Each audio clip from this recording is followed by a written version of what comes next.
All right, we up in here. Peace Oh, and blessings, beloved family. Welcome to another amazing episode of Who Naked Up in Here, Shades Edition. We all about the frames tonight.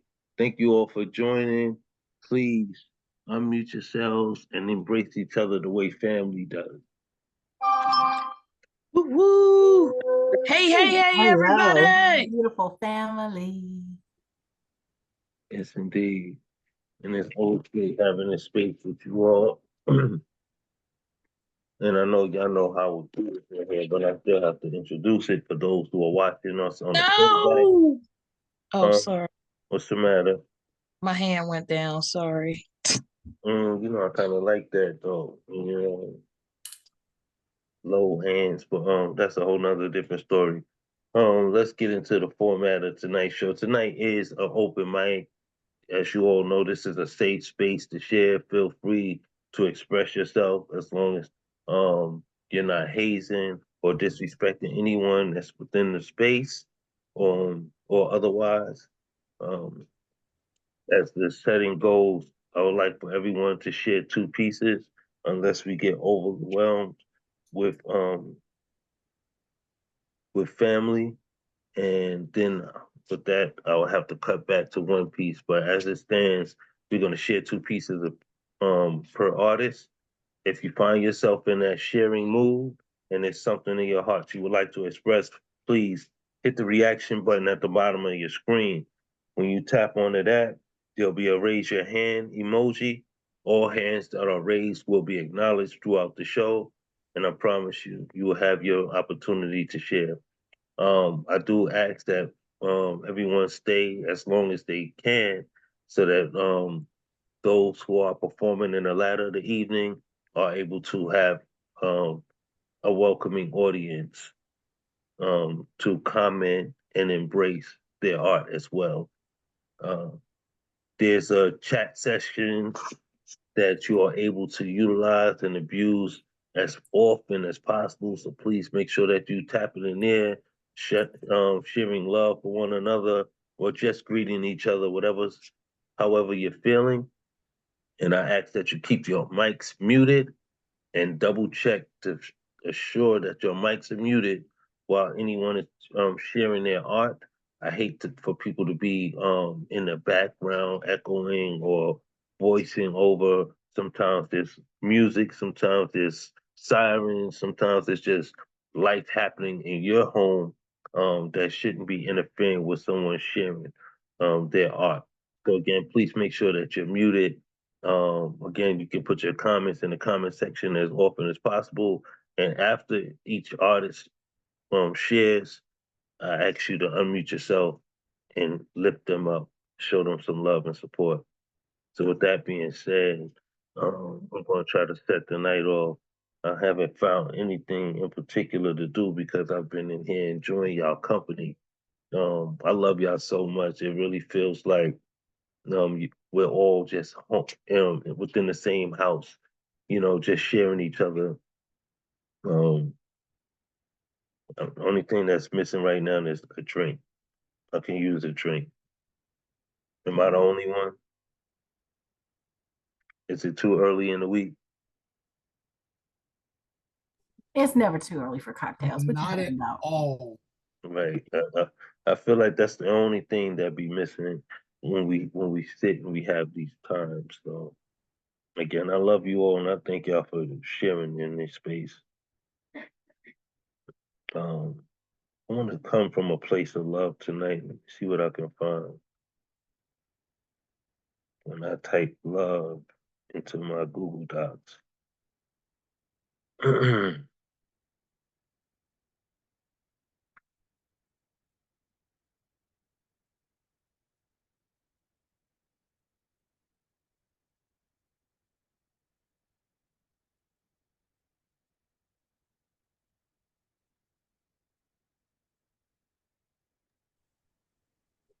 Okay. I sent you the list, Mr. Witz, and you guys. I don't. I guess we were talking a lot, and I or not IG Zoom is tripping, but we have a list going.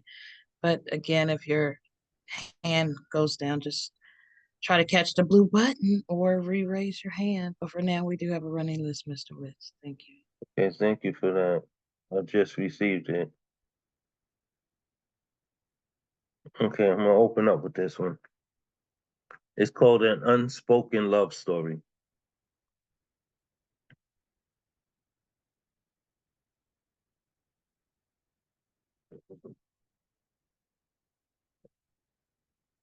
An Unspoken Love Story.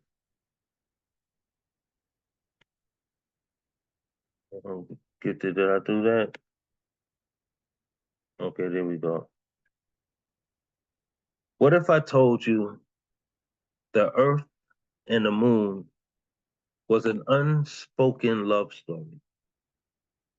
A connection somehow bound by their distance, but not their separation. When you look deeper into their connection, I'm sorry, let me start that over. What if I told you the earth and the moon was an unspoken love story? A connection somehow bound by their distance, but not their separation. Would you look deeper into their connection? Would you admire their togetherness when they're affectionate? Would you then look behind them to get a backstory of where their love began? What if you found the moon was ripped from the earth, just like a rib ripped out of a man's chest, given to woman, no orbit, no gravity, to watch over the outer bend of Earth's humanity? Would you homage the gash, the scar, the Grand Canyon, the canal from which her existence began? Would you treat her like the guiding light that she is and let her shine the way? Would you handle her the way we verse women in hip hop, film, and social media, millennial courtships, as if she was worthless, unworthy of her hover overhead? What if I told you the moon was born outside of the earth, just like a beating heart, born outside of a child, left to orbit the outer bend of our humanity? Would you stare at it the same? Would you count in its beats how long you would you count in beats how long you gazed upon it? Would you weigh its beauty in your countless blinks?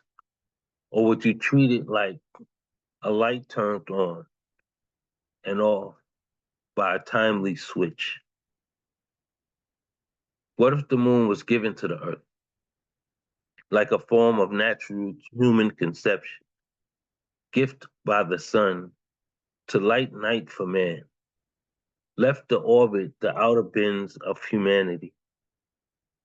Would you treat it like a seed birthed to our planet, a gift given by God to guide a lost man, a present unwrapped to reward the stars of their own light every evening?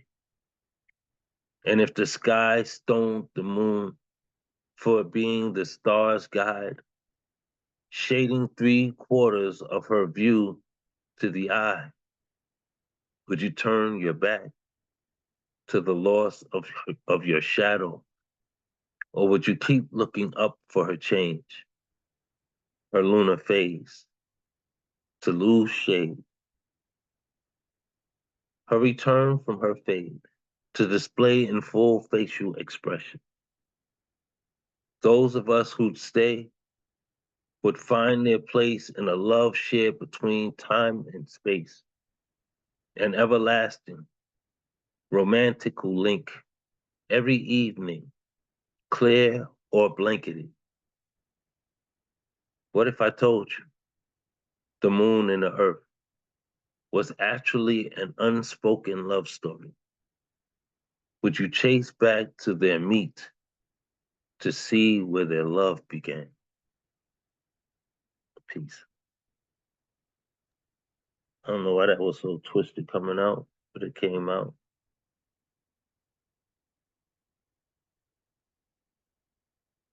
I hope y'all enjoyed that.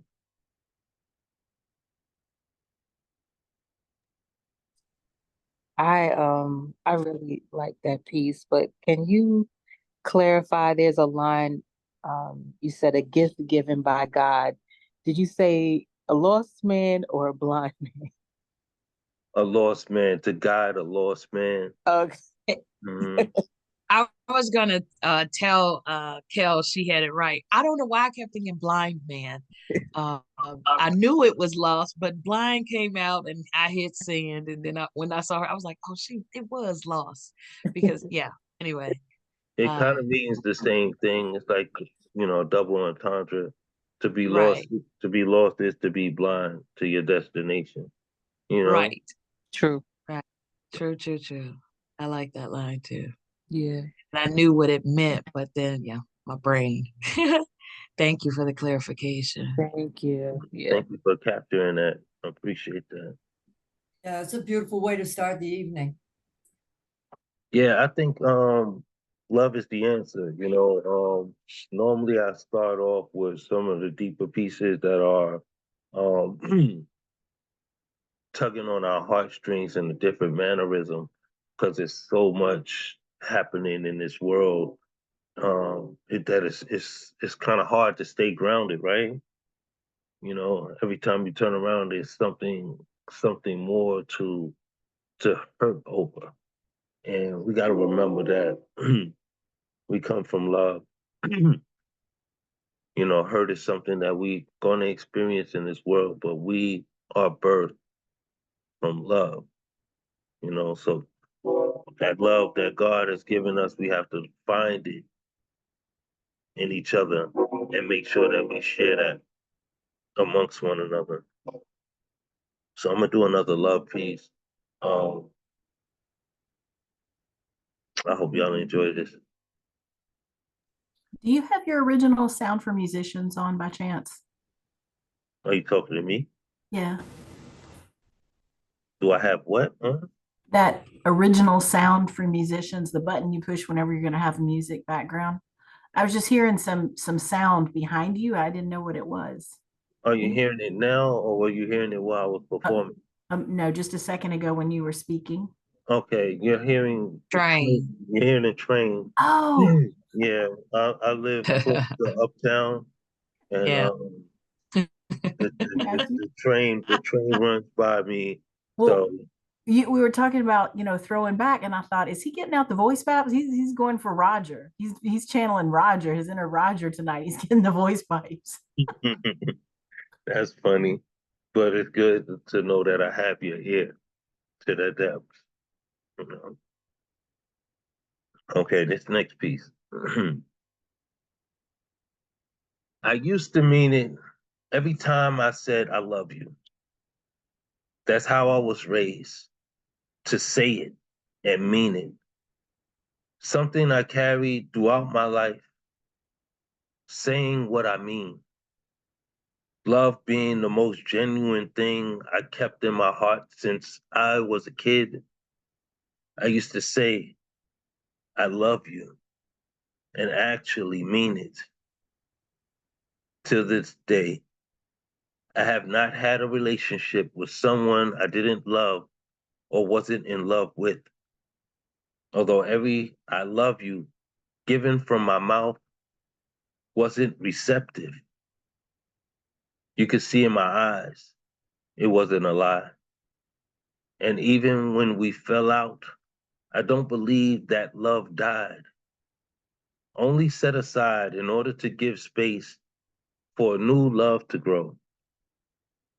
And sometimes love grows to hate you. I used to mean it when I say I love you, until I met fake friends who gave fake hugs and handshakes that died midway through their way, squeeze, and glove. Overzealous individuals who only loved me in a crowd of those who'd say it back. as if their meaningless words escaping their throats had a place in our conversation, trying to persuade the minds around them that love is unprejudiced inside their feeble hearts. But beats that pump toxins into your blood only lead to a heart attack. I've learned I love you can't fake a relationship, and I love you can't board a hatership. I love you can only issue itself inside a passion or caring sentiment. I used to mean it every time I say I love you. And my heart tells my mind, under no exception, am I allowed to break that tradition. So if I ever looked you in the eye through a screen or across a media feed and said, I love you, know that I meant it. Until this day, I still mean it. Peace. Woohoo! Nice work. I love it. Thank you. Brilliant pieces, Fu. I always feel like I'm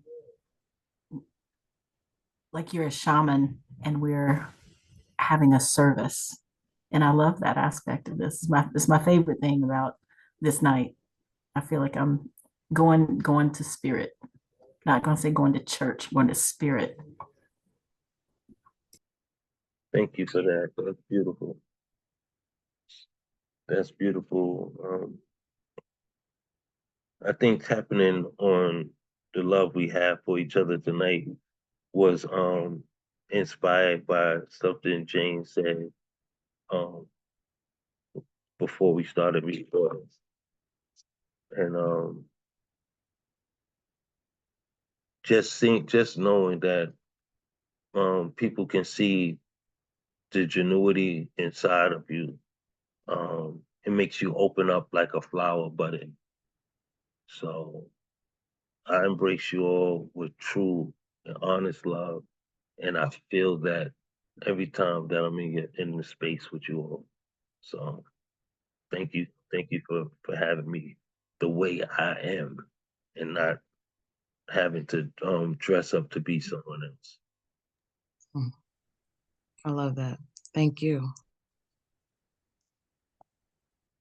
So with that being said, let's keep this energy flowing. Y'all please open up your hearts and your mics for our next voice. I'm sorry, I'm trying to find the list. I forgot you sent me a list. Nemo. It is Nemo? Okay, I didn't want to assume. Okay, but we're going to go there, and then I got the list now, so I won't mess up next time. Y'all please open up your hearts and your mics and welcome to the platform our phenomenal brother, my food dog, Mr. Nemo Soon. Nemo. Nemo. Hey, everyone. I would be wearing my sunglasses, except that they are polarized, as is my screen. So if I can't see anything unless I turn my head like that.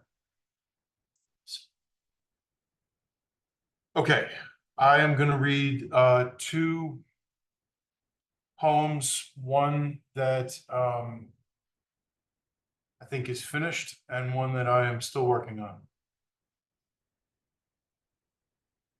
The finished one goes like this.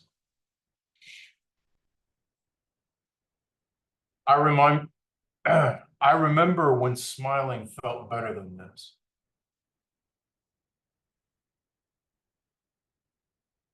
I'm in a negative zone outside the storm where everything gray has been replaced with something painted gray. My psychiatrist spotted depression over my shoulder while I rattled off my daily data. I couldn't see her, but I imagine her dress was gray. He didn't say. but these little white pills should make her go away. I want to write a poem about my friend who died, but the words don't feel right in my mouth. So I have to spit them out and wait another day. I wish I could write him a song. Instead, I keep this vigil and watch her while she works her brush until the red is gone and the green is gone, the blue is gone, and the air is heavy with her. I ache for the violence of the storm, but I would never tell my doctor that. So I listen for the sound of distant thunder while he's talking. I watch the rain over his shoulder.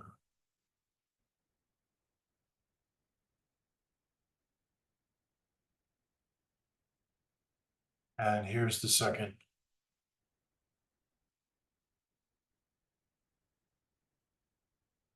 I watched 3 birds flying above great stone eagles guarding a bridge and thought of you. How you've watched over me. Stone sentinels poised to catch the wind when the call comes. No one ever summons like those lost in time. Soldiers who drowned in mud, sailors whose bodies will never find dirt, mothers with nothing to bury but grief. We tell ourselves comfort stories how they died fighting. But bombs bursting in bellies don't care. They're just gone. Does the stone remember them? Will these lines? Is it for the poets to observe these flights and make verses of them? Are these words worth the vigilance, brackish bits of beauty in the mind-numbing morass of the mechanism? Is this temple worth guarding? These formations fly to their fate while we wait. That's as far as I've gotten. Oh, you doing it, brother. You are definitely working that pen. Y'all please unmute yourselves and show some love. Good Yeah, shit, Nemo. Let's Nemo. go, Nemo. That Great start on that work. new one is crazy, bro. That start is insane on that second one. Love that. Yeah, the imagery is so rich. I can't wait to hear what that poem, like, where it goes. It's pretty dope. Thank Stop you. stealing Witz's shit. Yeah. Tell him, give me my pen back. Give him his pen back. Oh man, I love Nemo, man. Love you back. I love all of you very much. This is such a beautiful place and a beautiful community and family. Stay was with that your line? friends. What was that line, Nemo? Because I'm all about Marines. About the never seeing dirt. What was that? Like that? The line before and the line after. Soldiers who drowned in mud, sailors whose bodies will never find dirt, mothers with nothing to bury but grief. That's gorgeous. It was. I couldn't capture the beginning of it. I'm glad you asked for that back. I caught the second line, but I couldn't hold on to the beginning of it. But yeah, that was a phenomenal stanza right there, Nemo. I told him earlier I felt like this piece had echoes of being sort of epic poem style. Just these broad sweeping themes, and the imagery is just incredible. And it just, yeah, this is going to be one of your best. I feel that coming. Thank you. Thank you. All right, Nemo, we got to see you with your frames on.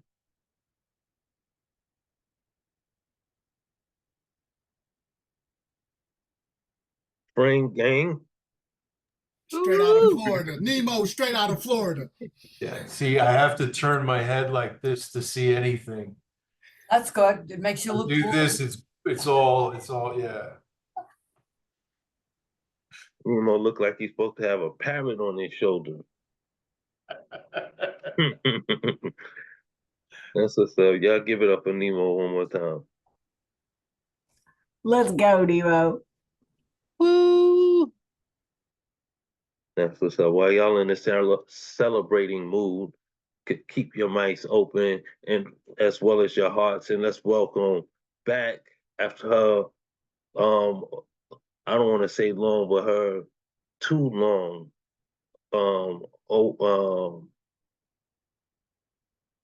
We missed you. Is what I'll say because I'm at loss for words, and I'm just glad to have you back. Y'all welcome Sophia Falco. Woohoo! Let's go, poet Yeah. Sophia. Go, Sophia. Woo! That was the word I was looking for. Yeah, I'm glad to be back and glad to see everybody. And I'm gonna read an excerpt from my newly published book by Uncollected Press. It's titled "If My Hands Were Birds," a poem. So I'm gonna do an excerpt. And it goes like this. And it's Suicide Prevention Month, and this piece touches on that, and we all have to do our part. So, anyways, during treatment, I was asked if you could manifest fear into the tangible, what shape and color would it be? I asked myself, would you really want to taint, not paint red roses in a bad light?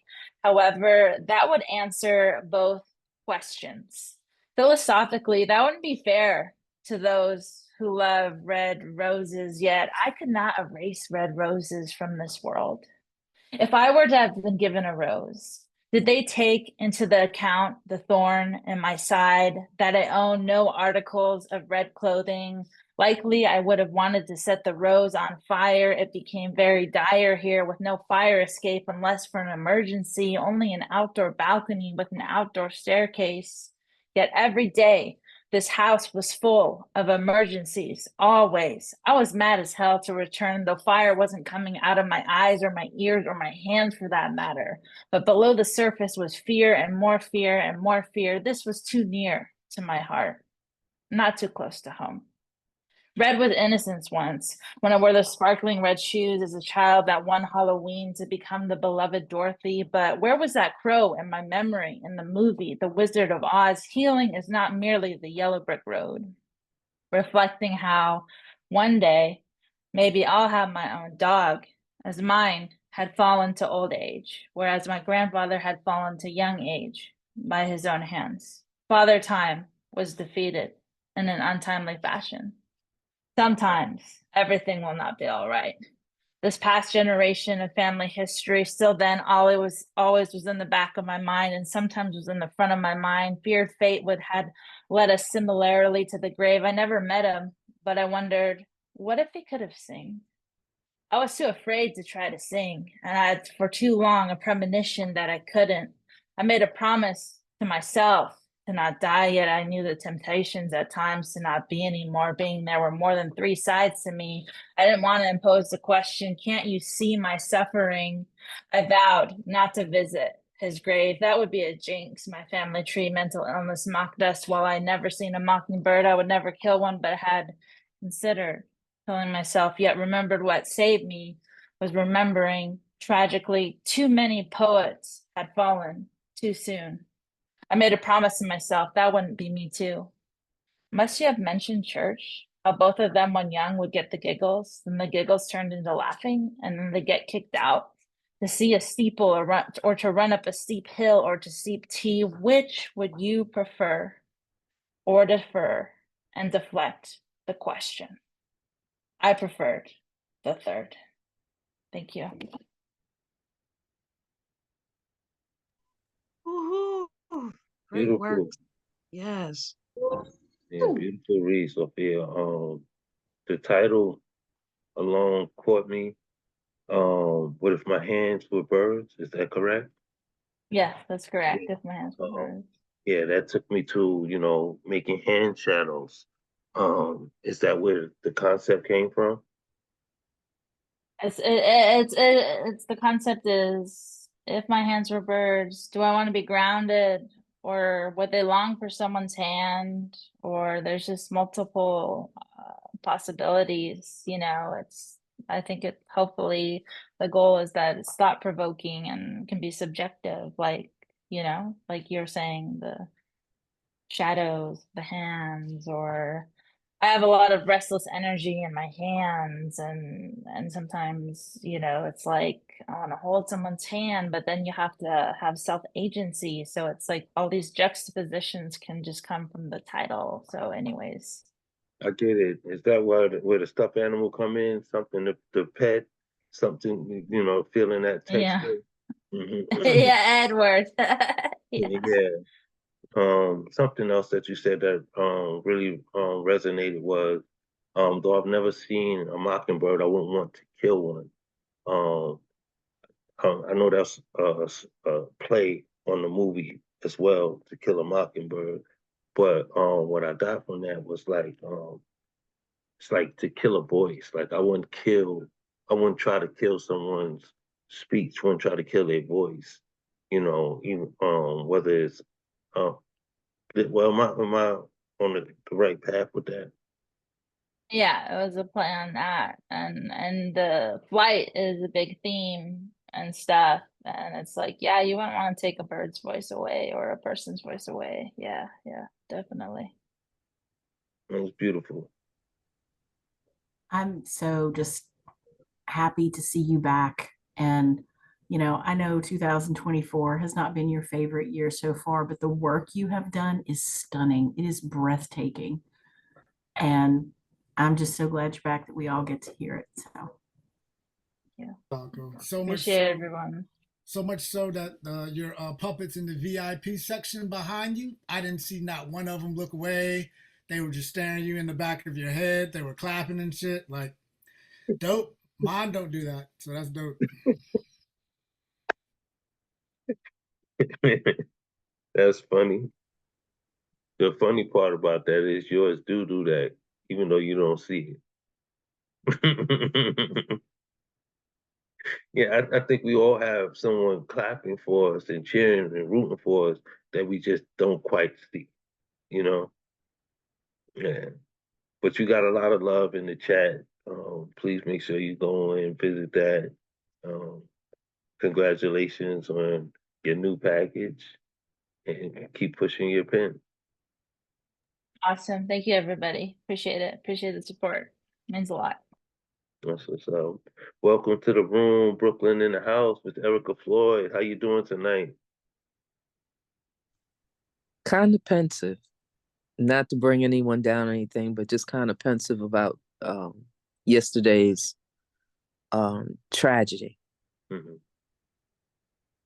I'm trying to figure out what I'm going to do about it, what I'm going to write, I need to research and everything about his entire case.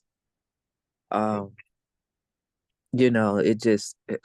just so upset inside. I'm so upset about this whole thing.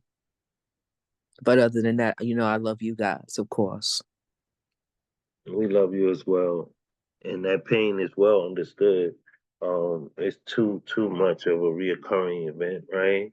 In so many different forms, so many different ways. We're all born to die, but life is being taken. So, in the mannerisms of these happenings, it can tear you apart. I pray that you find peace with it and don't let it overly consume you, but at the same time embody it and be that voice that you feel necessary to breathe life back into that brother. It definitely is something that shouldn't have happened, and but we can't erase it. We can only expound on it, right? Um, if you got any frames tonight, we on the frame game tip. That's why if you look across the room, when people start to come on the screen, they're gonna have frames on. It was inspired by C. Santos through Mrwitzthepoet into James spoken word and so on and so forth. So if you feel comfortable enough to share in that vibe with us tonight, we're trying to have that little bit of joy that we can hold on to. So and you're welcome to share whatever's in your heart tonight. with no prejudice. We love you, and this is your place to find that freedom. You always know just what to say. Um, I love that about you. as much as I would like to embrace that, I can't own it. It's kind of like I don't know how many of you have seen the movie South Central, but the most prominent scene in that movie is the ending when the brother was um trying to win his son back by force, but he had it in his heart to speak the words rather than to use the violence to get into his accusation's mind and head to let him know you need to release my son to me. But when the actor expressed how that worked for him, he said the message came through him and out. So though the scene may have been written, the acting, the delivery was like fluid. It came in through his crown chakra and out through his voice. And I kind of feel like that's what God has given me, um, his message, and he allows me to speak it. So I will never can never truly take ownership. I can only be grateful that I can find his voice, find his message to deliver it to you all. So thank you for saying what you said, Erica. Mr. Witz, I have said you are the preacher and Jah is the teacher. And I've said that, like kind of cute, but I mean that. You have the voice and the spirit of a prophet. And one of the things that I truly admire you so much is that your heart is the biggest thing about you. And it's not like you hadn't been through some shit, and that's still your heart. I concur. Absolutely. Thank God for the frame game tonight, because y'all trying to make me cry up in here. But I'm gonna hold it together. I'm gonna hold it strong. But I love y'all. This and again, like I said, I'm grateful that you just allow me to be who I am and accept me for that, because I'm not for everybody. Yeah.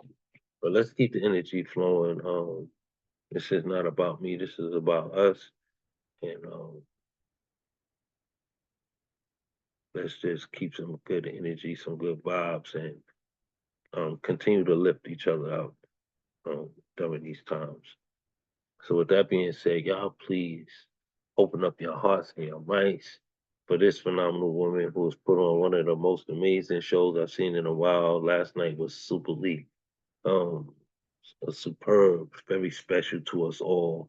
Again, because you not only put together these voices, but you brought one of our elders out of our own shell, so to speak. So please, everyone, open up your hearts and your mics and show some love for Jane spoken word. Let's go, Jane. Good Jay. Hey, everybody. It's always so wonderful to be here. You know that. Always, always. So, going with how you started the evening, I'm going with the love too. So, first piece is a fairly new piece. Second piece is fairly older piece.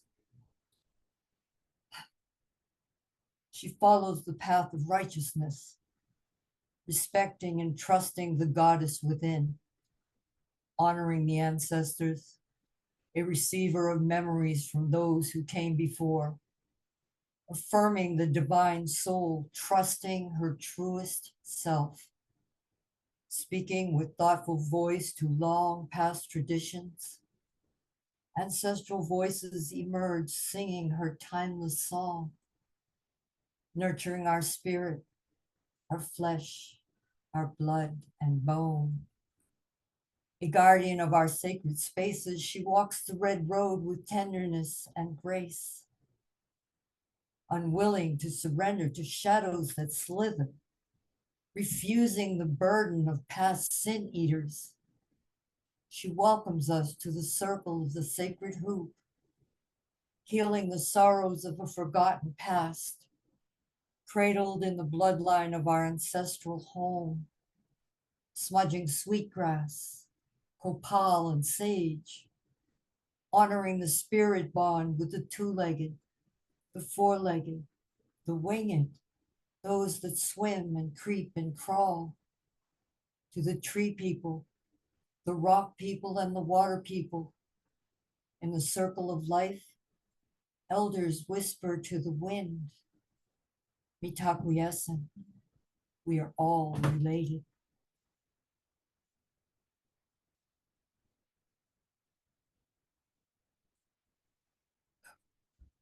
And then my second piece, it's a little bit of an older piece.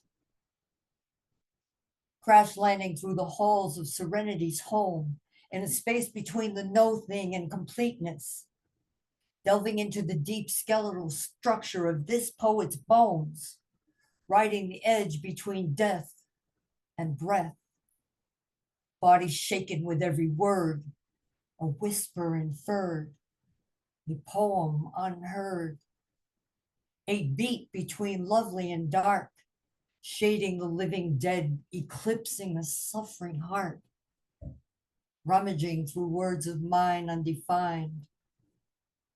In my notebook from the dollar store, lusting for words, I search for more. Suddenly struck by magic, I am lifted from the tragic. Words spun from deep inside the marrow, my nightbird song. Good night, sweet sorrow. You have never tasted so sweet. Stay there, Jane. Y'all open up your mics and show some love, please. Hey, Thank you, guys. yeah. Whoa. Don't hear you enough. Can never hear you enough. Thank you. I'm honored. I truly am. Thank you, guys. Can I go back to the first piece? The most prominent part of that for me was how you embrace all forms of life, and I couldn't capture the words, but if you could repeat that stanza for me when you talk about the two-legged, the four-legged, the trees, and all. Unwilling to surrender to shadows that slither, refusing the burden of past sin eaters, she welcomes us to the circle of the sacred hoop, healing the sorrows of a forgotten past, cradled in the bloodline of our ancestral home, smudging sweet grass, copal, and sage, honoring the spirit bond with the two-legged, the four-legged, the winged, those that creep and crawl, to the tree people, the rock people, and the water people in the circle of life. Elders whisper in the wind, Mitakuyesin, we are all related. And we are all related. Yeah, that's just beautiful. That's just beautiful. I love it. Jane, I thought of you yesterday. I was interviewing the poet Rose Gold, and I told her that she was one of the most unequivocal women I had ever met. And when I said that, when it came out of my mouth, I was like, that's Jane too. Thank you. And Thank you so we much. have a lot of that fantastic quality, I think, in our poet community. And it's awesome because we need that. We need that leadership quality. And I love that we have so many amazing, strong women. And you are right there at the top of the heap, leading the way. Well, Well, Rose Gold is no joke. those well Thank you all for listening. Thank you for sharing this space. Mr. Witz, we love you, man. I'll be right back, boy. You better know it. And I look forward to that reunion show that you're putting together. Indeed. Y'all show some love one more time, please. for Jane's spoken word. Let's Let's go. go, Jane. We love you. Hey! That's awesome. I hope if we come to New York, we get enchiladas. That's all I'm saying.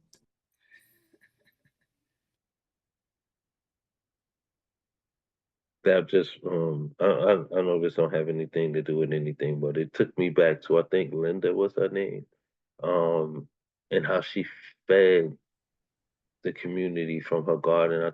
I just think that's so phenomenal. Yeah. Yeah, That's Linda Kleinbug, and she hosts a lot of the poetry in the parks here in the East Village. And whenever she she has one Sunday, it's an open mic. Everyone's invited, and she brings fruit from her garden and feeds everyone. It's beautiful. yeah, that is awesome. That is awesome. General Lissimo, I didn't see you. Welcome to the room, my brother. Good to have you. Thank you very much, Mr. Witz. I just want to say you're looking slick without the dreads. Oh man, thank you. They here. They still here, man. Oh, I'm in a ponytail right now. oh, Me, okay. me and Jane on the same vibe right now. Ponytail and frames. Ponytail and frames tonight. Coach Josh Smalls, what's up, my brother?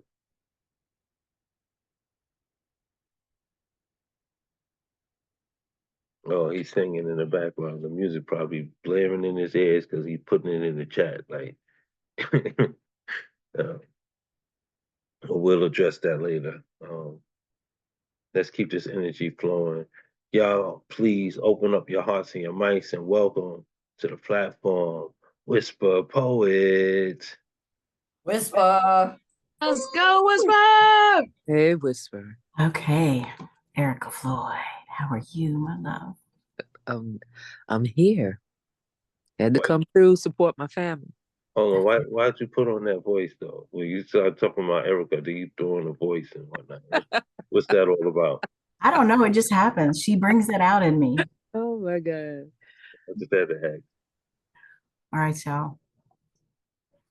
I'm glad it's Vampire Night because it kind of goes with this poem. This is called Eat.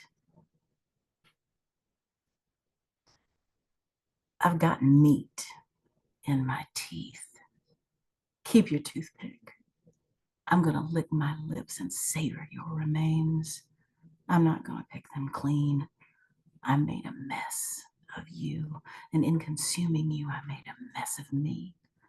Oh, sweet cyanide, you slide luxuriously through my mind like the dark red of the lava lamp glides by, erotic amoeba that will absorb you with nothing left behind. I remember you lying naked on the table of my love. You looked so beautiful in my antique etched crystal while I sipped the wine of your blood. Such a hunger in me you incited, and it hollows my stomach against my spine. I am voracious, and you may wish it otherwise, but you can't resist my will. I will crack your bones and suck the marrow of your mind into mine while I grind, lick my fingers free of your grease, and eye you up and down over the possibility of another taste. Oh yes, please. Render you in my blender, slather you on my starving skin, absorb the sweet sweat of your integument, drape myself in your desire. It pours over me like angel dust and whiskey. I will wear you in luxury while I pickline you into the heart of me. I am the sweet succubus you had no idea you would find when you strutted into my DMs, a refugee from the mundane. Oh, you must ever regret sharing your name. But you gave me everything I got. And I have no qualms over my ethics of the past, except that I liquidated you, then seduced you into my genie bottle of kaleidoscopic glass. My own personal mixture of Goldschlager and Astroglide, and now it's your doppelbanger instead of you that buzzes, yes, goddess, when your name screams from between my thighs. Your sex filled me with the hubris of desire, and I know I did wrong to burn your bones with my unquenchable fire, Emotional cannibalism is consumption of flesh because it was your heart I devoured. And if it's wrong, I don't care that I still revel in your taste. I know I will be judged for this, and knowing it, I would do it all over again. But this is the truth of my own heart. It isn't murder because I loved you until death do us part.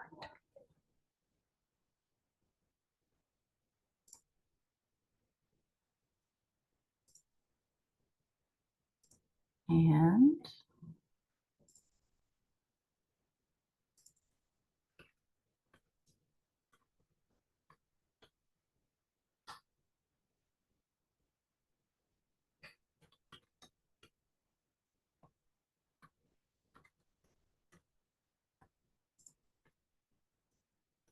a monologue from my vagina. To the men who think they own my vagina, your stubborn refusal to acknowledge my rights left me stuck between legal doctrine and media sound bites. You are blinded. Your chromosomal letter Y. If you think you get to be in charge of what I have between my thighs, you created your paper tiger of judiciary ink. What part of history have you tried to ignore that you think you can own the life of another?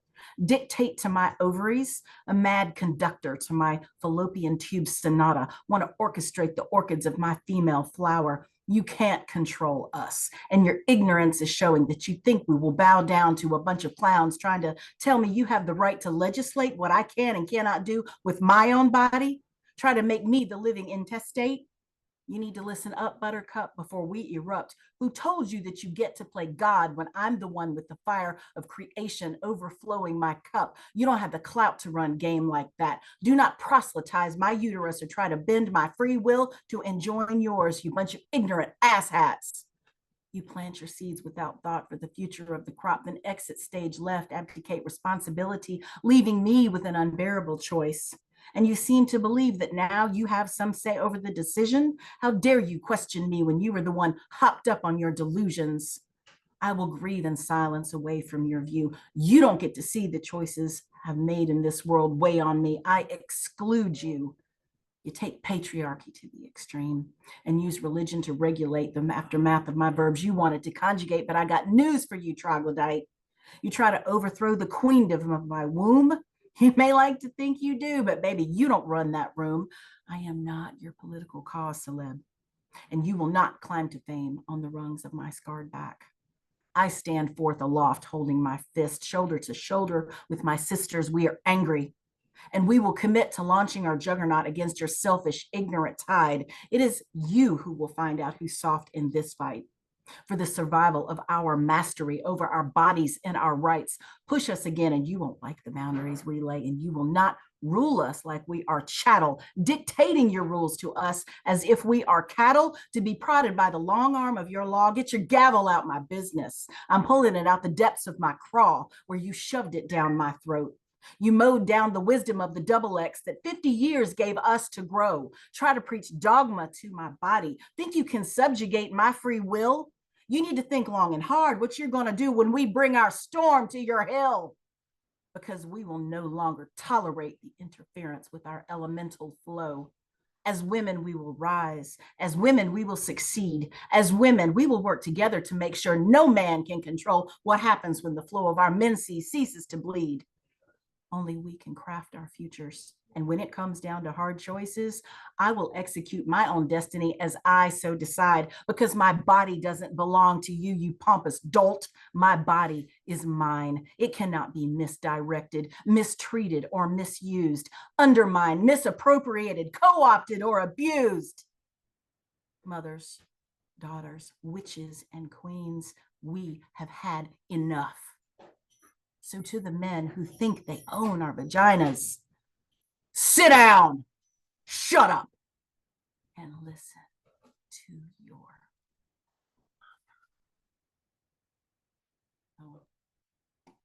Oh, whisper, you better preach. Y'all open up your mics and show some love. wow. Something got you on fire. Something's got you on fire. Right. I was just gonna say she got the right background. Mm-hmm. That whisper was a roar.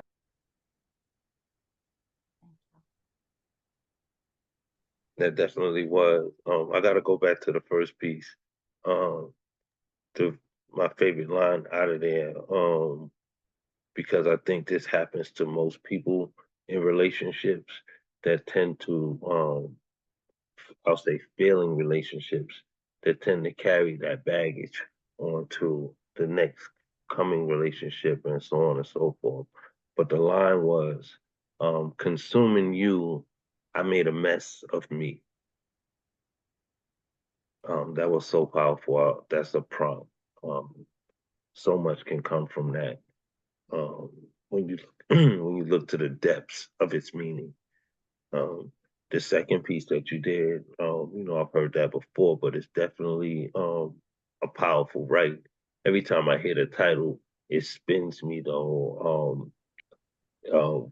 A monologue from my vagina um, is a great fucking title. It's just a great fucking title. It tickles me. I won't deny it. When I first hear it, I always smile like, wow, how did she come up with that? But the depths from which you wrote made that piece so necessary. So thank you for writing it. Thank you. And I just want to say, Can you oh, can you revisit the line? You created your judicial and run that out. I had it, then I start typing and I lost it. yeah. Let's see. That's near the beginning. And did you go down or is that us? That sounds like another prompt. Okay. Did you go down? Down. Yeah, that. I was thinking the same thing with, I'm like, oh dear God. Oh, sorry. It's coming in and Don't be going sorry. out tonight. So Don't be yeah, sorry. Be sorry. Be sorry. Don't be sorry. It's okay. All right. She's running the line back. Go ahead. How many before and after do you want? Just a couple lines out right at you created the judicial. Yeah, that. You created your paper tiger of judiciary ink. What part of history have you tried to ignore that you think you can control the life of another? Yes. Oh my God. Okay. I love that line. Thank you. did that excite your walls too? I'm sorry again. It's coming in and going out. Forgive me. Coming in and go now. Oh my God. But I wanted to it electrified me. Go ahead. The shit walls. That's freaking high praise, Gifted. Thank you. Like, wow. Thank you. I received that. Y'all know me. Y'all been listening to my poetry for a minute, and you know that I'm usually on about the heartbreak. And I was holding on to something for a really long time. And I finally started to release it and found that under all of that heartbreak was some anger. So I kind of been in scary bitch mode a little bit. And so I hope that that first piece made you deeply uncomfortable, because it made me deeply uncomfortable to write it. And yet it felt necessary that it had to come out of me that way. So thank you. Thank you. Thank you. Y'all show some love for Mrwitzthepoet one more time, please. Yeah, Whisper. And do make sure you visit the chat. There's a lot of love waiting for you in there. Welcome to the platform, the plagiaristic Miss Betty. It's good to hear you. It's good to see you tonight. Look at her. She threw her head back. You was reading all my poems last night, Miss Betty. What you accuse me of? I love you. I'm poking fun tonight. It's the frames. Forgive me. It's the frames. Was somebody trying to say something? I felt like I was over talking somebody. I was just gonna say thank you all for the family for coming in last night. I really, really appreciate. Yep, to the highest. We love you, and it was so awesome. We love you, Miss Betty. It was. And Miss Betty, it was such an honor to be by your side last night reading his. You are an inspiration as much as anybody else can be. Franco. Oh, Jenna, oh, that's you. Hey, I love you. Well, you know I love you, and your voice is so sweet. It's just, honey and maple syrup ain't got nothing on you, honey. Mm-mm-mm. All right. All right, Mr. Franco, don't come in here to start nothing now. Don't start nothing. You was already cutting up last night. Behave yourself. Now, hold on. Everybody is in love with Miss Betty, and that's just a fact she accepts. Mike up. I love it, man. I love it. Yeah. You got to raise your hand back. You dropped down. But matter of fact, I think I got you in the list. The list has been sent to me. So those who have raised your hand, if your hand get lowered, I still have you in position thanks to my amazing co-host and her beautiful eyes. She is making sure that she keeps me on top of my game tonight. So again, let's show some love to Whisper Poet one more time. Hey, all right, Whisper. Whisper Poet, and hey, Kendra. Hey, Kendra, I didn't even see you sneak in here, love. Good to see you tonight. Y'all, this is a room. All right, hey y'all. And for those who are just joining, such as yourself, we're with the framework tonight. Tonight we're wearing our specs, we're wearing our shades, we're wearing our sexy reader glasses. So whatever you have that suits the occasion, please throw on your frames and join the family. And if not, it's fine. You know, we still love you and we still embrace you for who you are. With that being said, y'all all please open up your hearts and your mics and welcome the other half of tonight's presentation. I wouldn't be able to hold this space without her at my side. I'm honored to have such a beautiful talent and spirit that I have in this woman and a companion. So y'all please show some love to the amazing gifted. Gifted.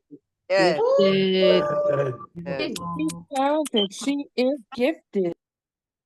Oh, bless y'all hearts. Bless y'all little hearts. Hey, everybody. All right. C Santos. Okay. Oh, good. Okay. Thank you, Jane. All right. C Santos, let me know because you're next, babe. All right. And we're gonna keep this thing rolling. I've been writing, y'all. I'm so excited. I got new shit. New shit. I was about to say, thank you, Miss Zany. Thank you. New shit, new shit, new shit. No. I got to meet Miss Zany a couple weeks ago. Oh, I'm glad. That's amazing. That's Yeah, awesome. I seen y'all at the festival. I thought that was pretty cool.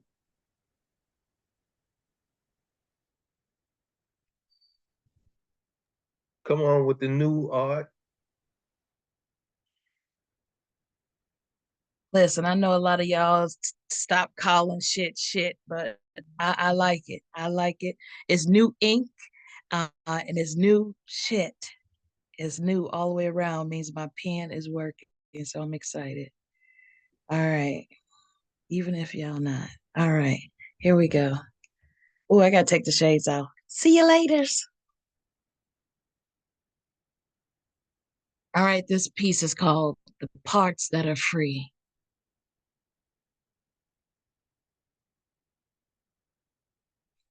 Smelling the sweet aroma of life is what I miss the most. A whiff here and there will never compare to taking it all in so freely. COVID temporarily robbed me of that, but I'm still here, bereft of the fragrance to harvest the nectar of the flowers, contending with challenges, fighting the shadows of our past. No recollection of the words give up or give in. At times broken, but not beaten. Strength of 100 wild horses with purpose over my obstacles. Winning. Winning because yesterday wasn't my last breath. Autumn leaves change and will fall just because.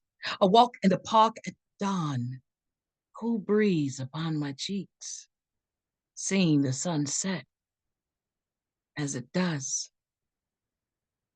and the moon taking its place in the midst of it all, and I get to witness its sprawl. Beauty of the world happens by and large, toes spread wide, frolicking in a field of the greenest pastures you've ever seen. In a symphony orchestra backgrounds our canvas, immersive musical instruments, string, percussions and flutes, lively, sparkling, unison, striking, rattling, and graceful sounds harmonize in a hypnotic tone. An array of resounding sounds. And I'm humming. La la la la, la la, la la la means the sweetest sound you could ever hear, canceling out every dark that I ever inherited, every mask covering sentiment. I am still here, reintroducing all of the fragments that makes us whole, breathing in a new essence of air, energizing my soul, inhaling, exhaling, walking, seeing, and living. Sometimes I forget to appreciate the parts of me while trying to smell the aroma of life that was robbed from me. That's that piece.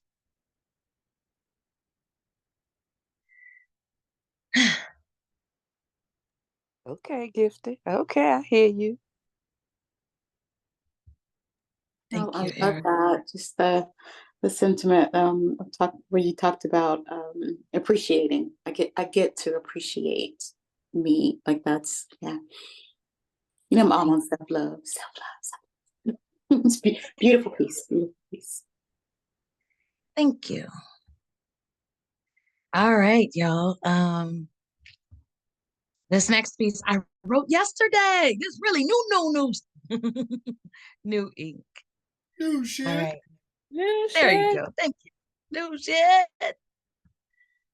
I don't know what I want to call it, but right now I call it Chasing Your Arms Again.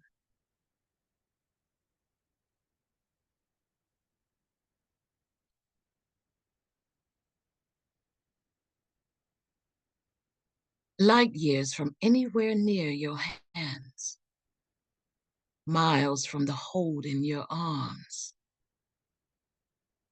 The only embrace is the grip of our devices and clasp of each other's seized expressions.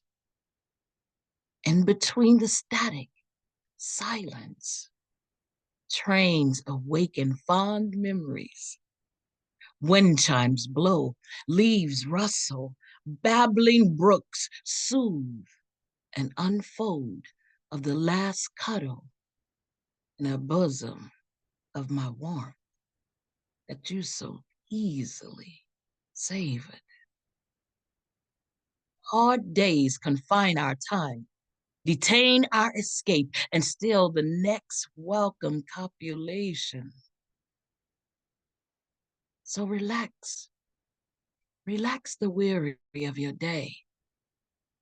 Drop your strong. No need to be careful with your heart. Place me on the sink and allow the reverb of my voice to release your rejoice. Softly, I whisper, Rest your armor, my dear. Think of the water droplets as me showering you with my love. Wetness covers you. Feeling of all the desires swelters the impulse of your lung. Craving the intimate allure of our skin, sponging with intention, melting the decay of your day. Take me in your ear until our light years exchange lathers in my hands meet your moisture once again. That's that Girl, beat. girl, y'all need to shut this Zoom down and never mind. Let me be quiet. What? I need a morning after pill. I need a morning after pill. What? I'm saying when little sister is in the room, like y'all doing too much. Look, what you mean, y'all? I mean, Okay, well she's doing too much. Wits, okay. look, What did I do? look, First she's Come saying out the sink. And sorry. I mean, I'm just like, okay, I just need to go into the other room here. Lord. I'm blushing as hell. She took the frames off to make sure that I understood, right? I was listening to the first poem, and I said, okay, she's talking about me. Um, I know you wasn't, but I still found myself in your verse when you said Yeah.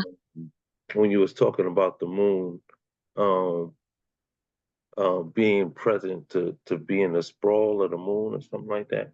I lost the line because that second poem just like overshadowed everything. Like, you got me choked up over here. I need something to quench my thirst. But yeah, that was fire. That was I fire. said I get to see the moon takes its place as it should, and I get to witness its sprawl, is what I said. Yeah, and that was the part I was talking about. You get to witness this sprawl and the lines that came after that. You had a few lines after that that I actually found myself in, but that's neither here nor there. That second piece, we don't have to talk about that second piece. Okay. That part. Mr. Absolutely. Mr. Witz. Yes. So you see, if you notice, you can't see my face, huh? Because I'm in my room silently hating on you too. I'm just hating. I'm trying my best not to do that, but I'm over just hating. So you don't need to see my face, even though I have my shades on. And you say that poem was written for you. So I have a poem. If you guys don't mind, can I step up to the plate and read this poem? Uh-oh. Uh-oh. Well, let's finish. Let's give up. I'm sorry. You heard it last night, but I want to do it because Gift is in here. I want to do it for both of y'all. Well, we're not gonna stop. Is this the dipping into my? No, never mind. I'll let you go. I'm gonna let you go. So if you guys don't mind, the folks who waiting in the queue, do y'all mind if I step up to the plate and read this poem? Because it do be good. I highly doubt it. I don't think nobody minds, and I'm overwhelmed. So I'm gonna do like Coach. The floor is yours. So okay, Gippy, put on your glasses, young lady. I have mine on. You dip your toes in my darkness as if it was cold, but you got caught up in the magic your brain couldn't behold. As your ankles slipped under tepid waters, suddenly a tingling of heat rises to a scalding degree. Mr. Witz, a sensation burning pulls, tugs your abdomen, legs, head, your whole being in. Hot waters, never to regurgitate you ever again. Next time, try dipping your fingers in. One love, y'all. Damn. I'm sorry. Listen. They were supposed to beep that part. Look. I I am so glad we got her to do that yesterday. That just floored me. I was like, you did what with your you dipping? What and what? You dip the Love it. toes and then you go to the fingers. And her Now, Miss dog. Betty, are you trying And her to, dog. is this poem trying to be conversion therapy on me or something? Oh God, I love it. I love it. I love it. Y'all, I how love it. freaking I love wonderful is it. it that we have a lady of Mama Betty's stature being so sensual Yes. and sexy? Like, how freaking awesome is that? Yes. That is freaking fantastic. Yes, it is. I love agree. it. I love it. I loved it. Oh, thank you, Nemo. My face is so red right now. Mama Betty, you need to put your contacts in the chat, because like anybody that sees this on the internet, you're gonna have young men messaging you like, come cook for me, please. Well, you guys, I'm still alive and I'm still blessed. Amen. Amen. Blessed to have my memory, so such is life, huh? Man, you better speak on it. Yes. You better speak on it. I love it. I love it. I love to see you in this light, in this space. And thank you for sharing that piece. And not only sharing it, but putting me in it. I love to hear my name within those lines. Just powerful. Look, I'm red. I'm red in the face right now. Underneath all this chocolate, I'm red. I'm glad. Give it how you feel. Who asked me how I feel? Me? I feel good. I feel real good. You better say that. Look, and something about the way you said that, just to express how good you feel like that. We're going to have a conversation after this live. I'm going to stay up for an extra 35, 45 minutes just for you. Thank you all. Thank you, Miss Betty. I really like that piece. It's one part that I was, I didn't really like that part, but I like it for the most part. That's my piece. No. What? Jane left us. She said she had to leave. Oh, did she? Oh, Yes, okay. she did. Oh, we love you, Jane. Thank you. Before Thank you she for staying. left, she made sure she put in the comments that somebody's committing an act of plagiarism. So yeah, That's hilarious. That was a great good night. So big love to Jane. Y'all please show some love to the combination one more time of Gifted Johnson Wilkerson and Mama Betty. Y'all. Gifted, Mama Betty. That was super dope. All right. As we continue on with the evening, y'all please open up your hearts and your mics and show some love to see Santos the Virus. Hey, I think I like the vampirist. Yeah. Santos! I wasn't gonna read, but I'll read anyway. Just gonna shift the mood a little bit. I apologize in advance. I don't have any new shit until tomorrow. I only got old shit right now. So I'll read y'all some old shit. Dear God, I am falling. What do I do? Everything is crumbling. I cannot stand. I cannot breathe. It hurts to move. It hurts to be. Breathe life into me, Lord. I feel so dead inside, lifeless yet awake. You show me your love. You show me your blessings and joy. Why is it so easy for me to disobey and so hard to listen to everything you have to say? I can hear your whisper. My thoughts are getting dark. I try to follow the rainbow you have set out for me on display. Still, I can't help but turn away. I am sick, Lord. I want to die. How many times have I cried to you, I don't want this life? Please, Lord, show me your light. Even though I want to give up, here I stand and here I continue to fight.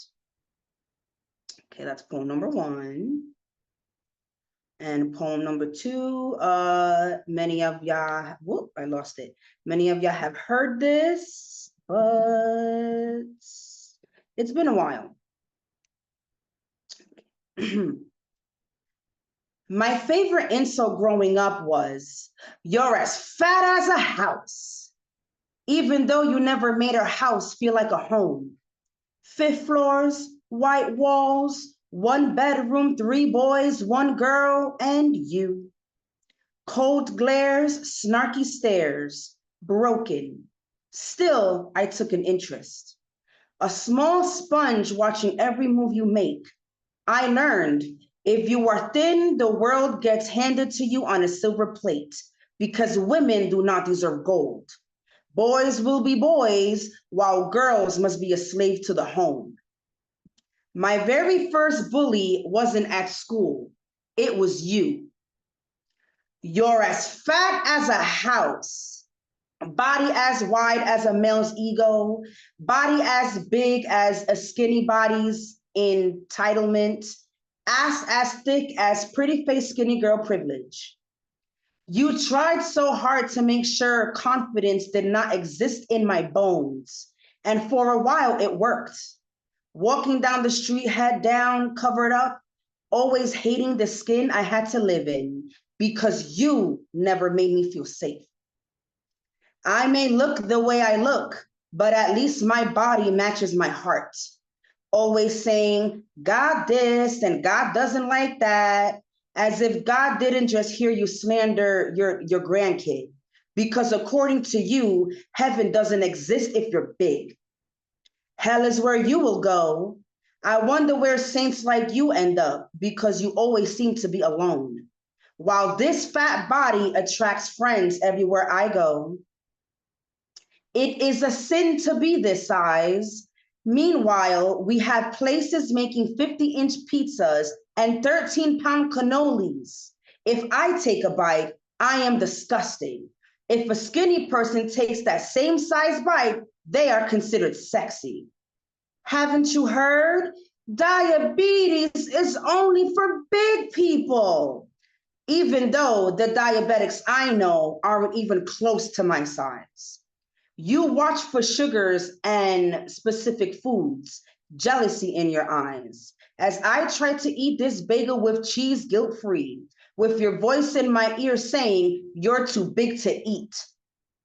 You're as fat as a house, as if that one line is supposed to motivate me.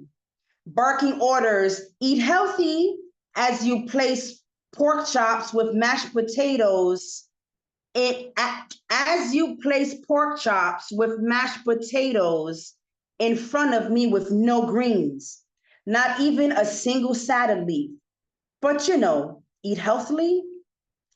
You challenge my differences and imperfections by trying to break me down like a box in the rain, soaked, soggy, an object to walk on your feet, an object to walk on so your feet don't get wet as I hold the umbrella over your head.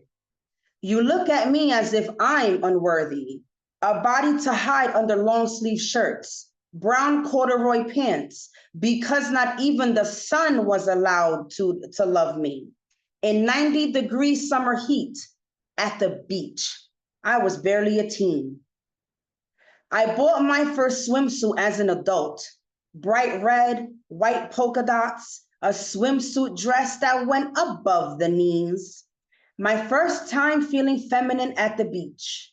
Sun-kissed face, a gentle breeze blowing, a moment of peace before mentally hearing, you're as fat as a house, because to you being fat means being unworthy of feeling pretty. Damn this beautiful swimsuit I only wore once before it disappeared like a faded memory. Never again seen by the ocean's kiss or the sun's smile. Damned me for loving my fat body. Damned you for having to check your high cholesterol on your small size frame. While your same doctor is amazed, a person of my size is healthy, active, smiling as white as my frame. Disappointed because that doctor cannot blame my weight. I am as big as my soul, arms wide with a welcoming embrace, art on my walls, a freedom to be you without the disgrace and distaste, a home full of love, something you've never been able to reciprocate. My body is my home. These curves love and are loved by me. Rose for cuddling, thighs for keeping my significant other warm, hips for dancing on beat, ass jiggling between the sheets. Despite your need to make me feel ashamed, while you obsess over your intake, the old school Weight Watchers way. Thank you. Let's go. I love that piece. Both pieces, actually. That was good work. See, I remember when you first started that poem and you just grow into it and lean into it and just bring more fire. And it's such an amazing message. I love it every time I hear it. Thank you. Thank you. See, we love you. I just know you know that. I hope you know that with all your heart. We are all spirits inside of our vessels, and you know, no two of us are built the same. Everybody has a uniqueness about them, and it has to be some of the most painful things to deal with when um, ones you love try to smother you in their emotions and you know suffocate the life of you. You know, I put down a few lines that you said that were powering, very powerful, and I just want to share some of them with you. Lord, show me your light. Um, a small sponge taking in all your weight. The skin I had to live in, a sin to be this size. Um, all powerful rights. A lot of expression in that pen right there. And I'm glad that you didn't allow those those someone that talk down on you to keep you from elevating to who you are today. So I love you, and I'm glad that you continue to be a great person. Thank you. Thank you so much for that. Thank you. Thank you, everybody.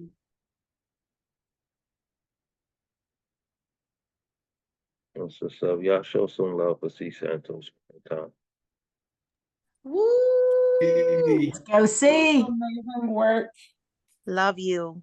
And know that you are so powerful that even before you came into the screen, you inspired the energy of tonight with everyone wearing their frames. So that's just um, a small crumb of how powerful you are. So continue to be that. Continue to be that. Thank you. Thank you so much. Like, that means everything to me. Thank you. You're so welcome. With that being said, y'all please keep that energy flowing. Y'all open up your hearts and your mics and welcome Miss Zany. Woo! Let's go, Miss Zany. Hello, Miss Sadie. Hey. Yes. Yeah. Hello, hello, hey, hi, howdy, howdy. Hey, Miss Betty. Alrighty. So, just a couple of, keeping things. First and foremost, if you see a cat rolling around that decides to get on my screen, I am currently house and pet sitting. Do not mind her. She just would love some of my attention. first and foremost. And second of all, let me plug this in so that I can read my poem. I'm going to read a poem, and then we're going to go into a haiku break. And here we go. So this particular piece I have yet to read out loud, and it's currently in its editing stages. So I don't know if I would call it new shit or old shit or whatever. It's I ended up writing it as I was, what was I doing? The last therapist that I had, I told her I was a poet, and she inspired me to write this poem. And so this is called Mason Jar of Fireflies. Really? Really? Okay. She keeps a mason jar full of subjects I don't say out loud. And as the issues come along, I am having a hard time of being proud to utter the words of my past as a child. I would hide behind my loving smile.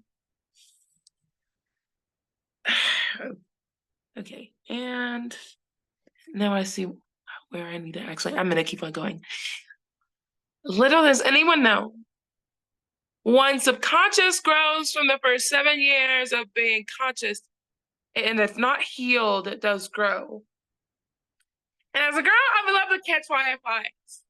I caught one where I was born unwanted, yet was forced on this plane as a human being. Caught another one at 2, possibly sexually abused, hugging my mom's leg, reeling. There was another one where my parents filed for divorce. Another for the move-in with my grandparents, of course. Then I saw a group of them. I thought they were easy to catch. Here are the ones I caught in one batch. Catching chicken pox was never fun. Didn't smile on Santa's lap at 4, too bad I couldn't run. Moved into my childhood home at 5. And there have been moments prior to leaving that home where I'm surprised I survived. Was constantly teased.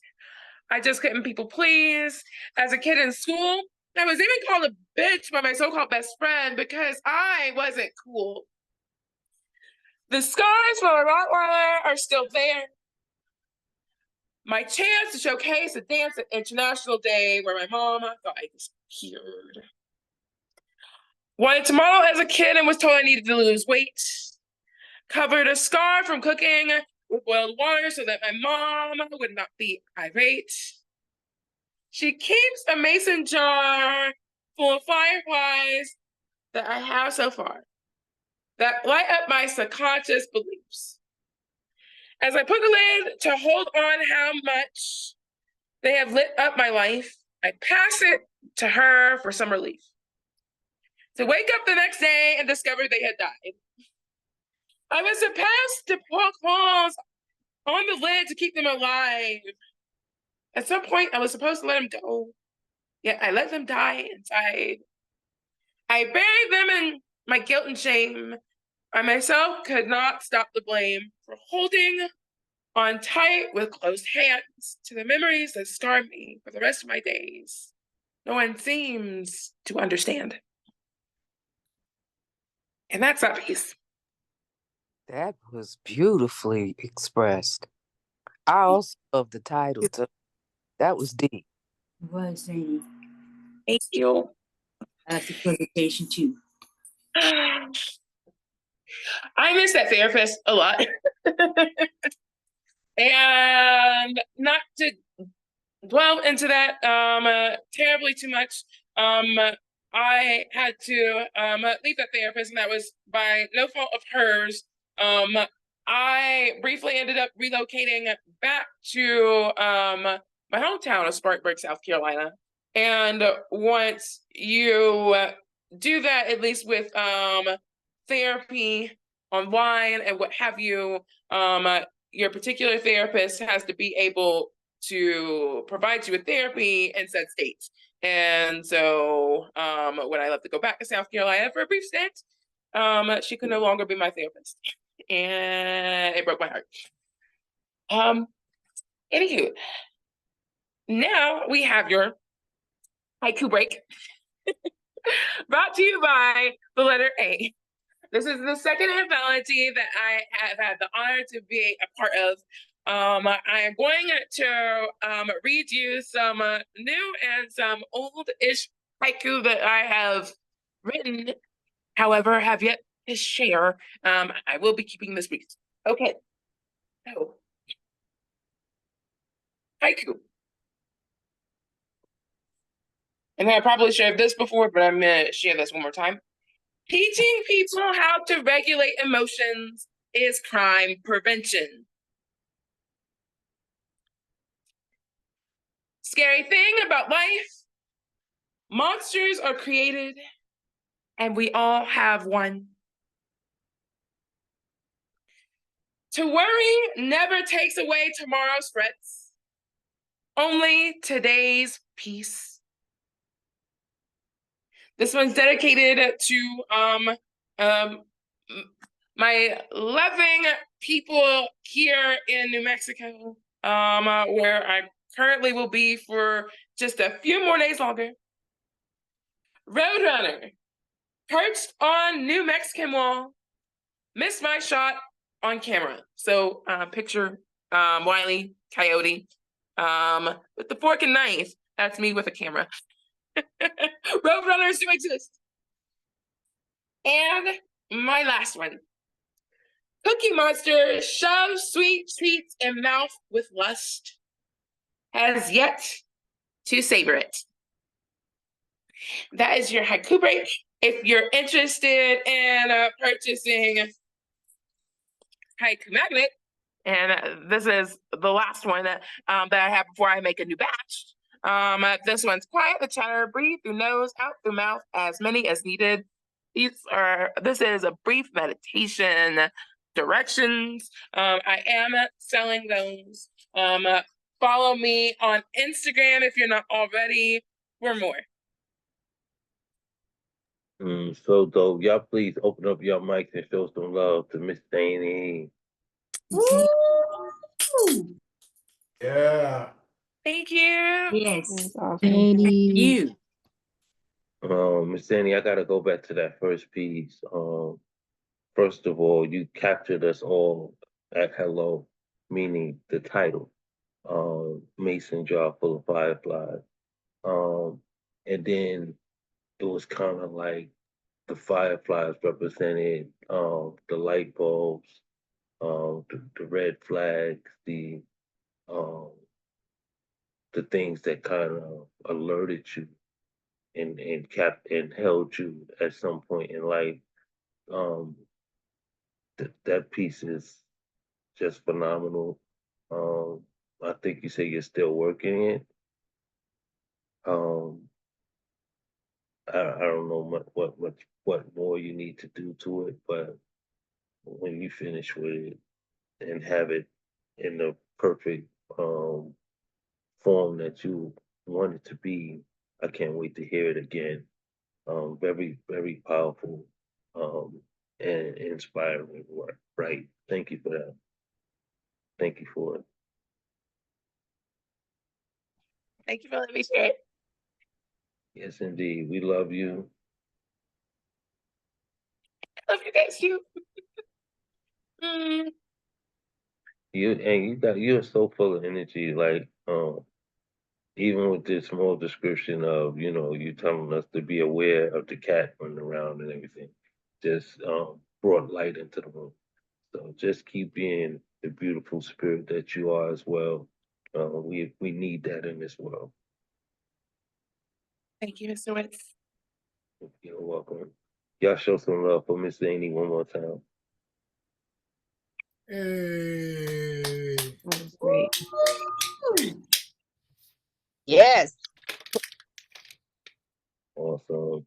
And while y'all in the giving moment, in the giving mood, please continue to keep your hearts and your mics open and welcome General Lissimo. Thank you, sir. Generalissimo. Hey, Thank you, Mr. Woods. And I just want to say, Miss Zaney, you have a beautiful sense of self. With that first poem is really special. I can't wait to hear it again and again and again. I think it's going to be it's an amazing piece now, but you're going to make it into something really special. So I have 2 poems and 2 haikus. The first poem is called Why Roller Coasters Need Surge Protectors. Every once in a while, I write a love poem about a past love. I read it over and over in silence till I read it aloud, which makes me both laugh and cry. Because all romances are like roller coasters or maybe log rides that splash water on me to dampen the adrenaline that surges through my being from the lightest touch of a fingertip or the gentlest of kisses. But every touch and kiss can't last forever. And every love poem is about history, which retells memories. And remembering history reminds us roller coasters have long, creaky uphills and downhills that take our breath away. And if we survive the loop-de-loops, we experience dizziness that feels like the morning after drinking too much tequila. A love poem can feel like a down featherbed with satin sheets until I read it aloud, then it becomes a straw mattress on a dirt floor after being kidnapped by a Colombian drug gang, which reminds me a love poem can be a love poem and a hurt poem at the same time. And all roller coasters and log rides are rides we wait in long lines to experience, but must always come to an end.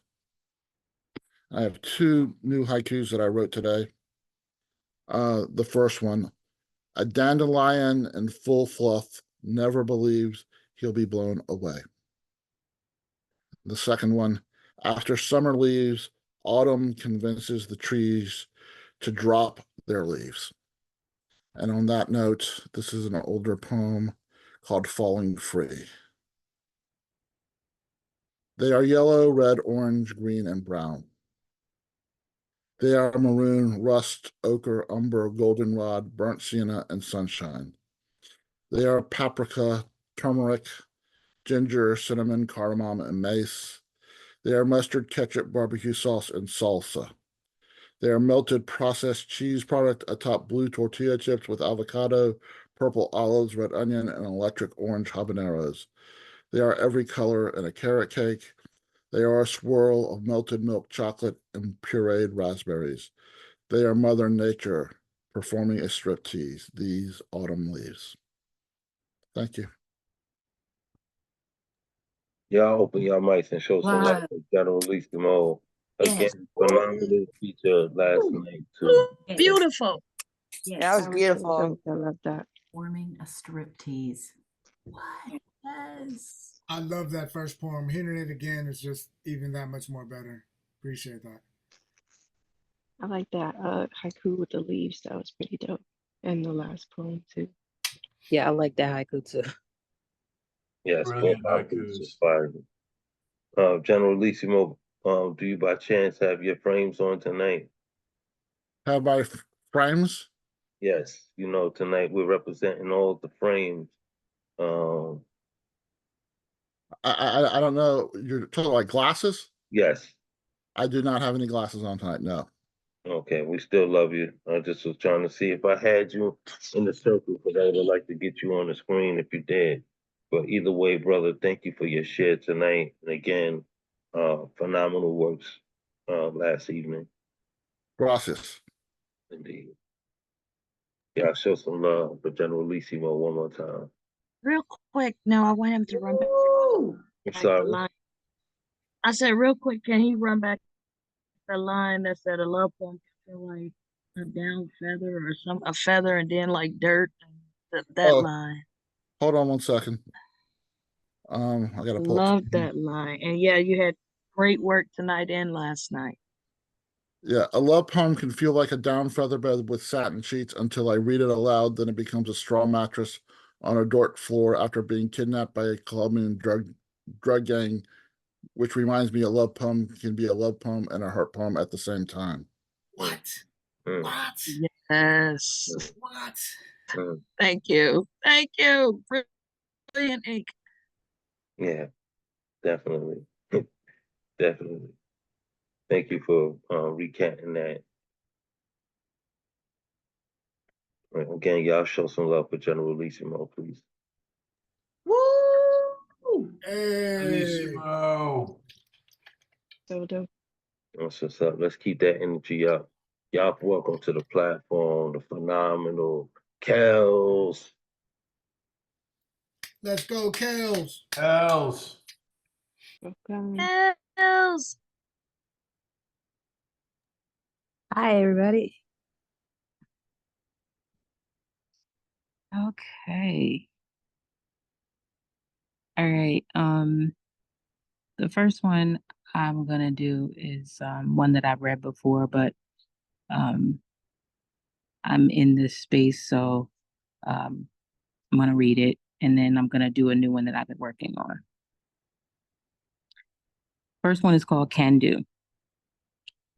Your departure gutted me. Now a guardian in another realm, fishing in streams of delight. Before you left, you burned into my flesh and wrapped me in inspiration, laced my thoughts with affirmations and toiled tirelessly to weave me hope, plagued me with bitter illusion. No idea that peace was at the doorstep. We both thought there was more time. We both thought being stubborn to the silver lining was the right thing. Now the grainy sands of gratitude overflow in my hands. Bless the day we met. I could barely stand, barely breathe, barely gather the seeds to plant the grief. You would hate that I didn't. I promised to grow a new thing, be different, water the garden, be the sun, find a reason. I stopped at reasons, started to question them. In fact, me and the reasons do battle daily. They seem to win. They fight me in my sleep, stand at the foot of my bed, waiting for me to wake. I'm not afraid to admit that I distract myself with nonsense. But most everything is nonsense, especially that you left. Poem. And the second piece is called Four Letter. FUCK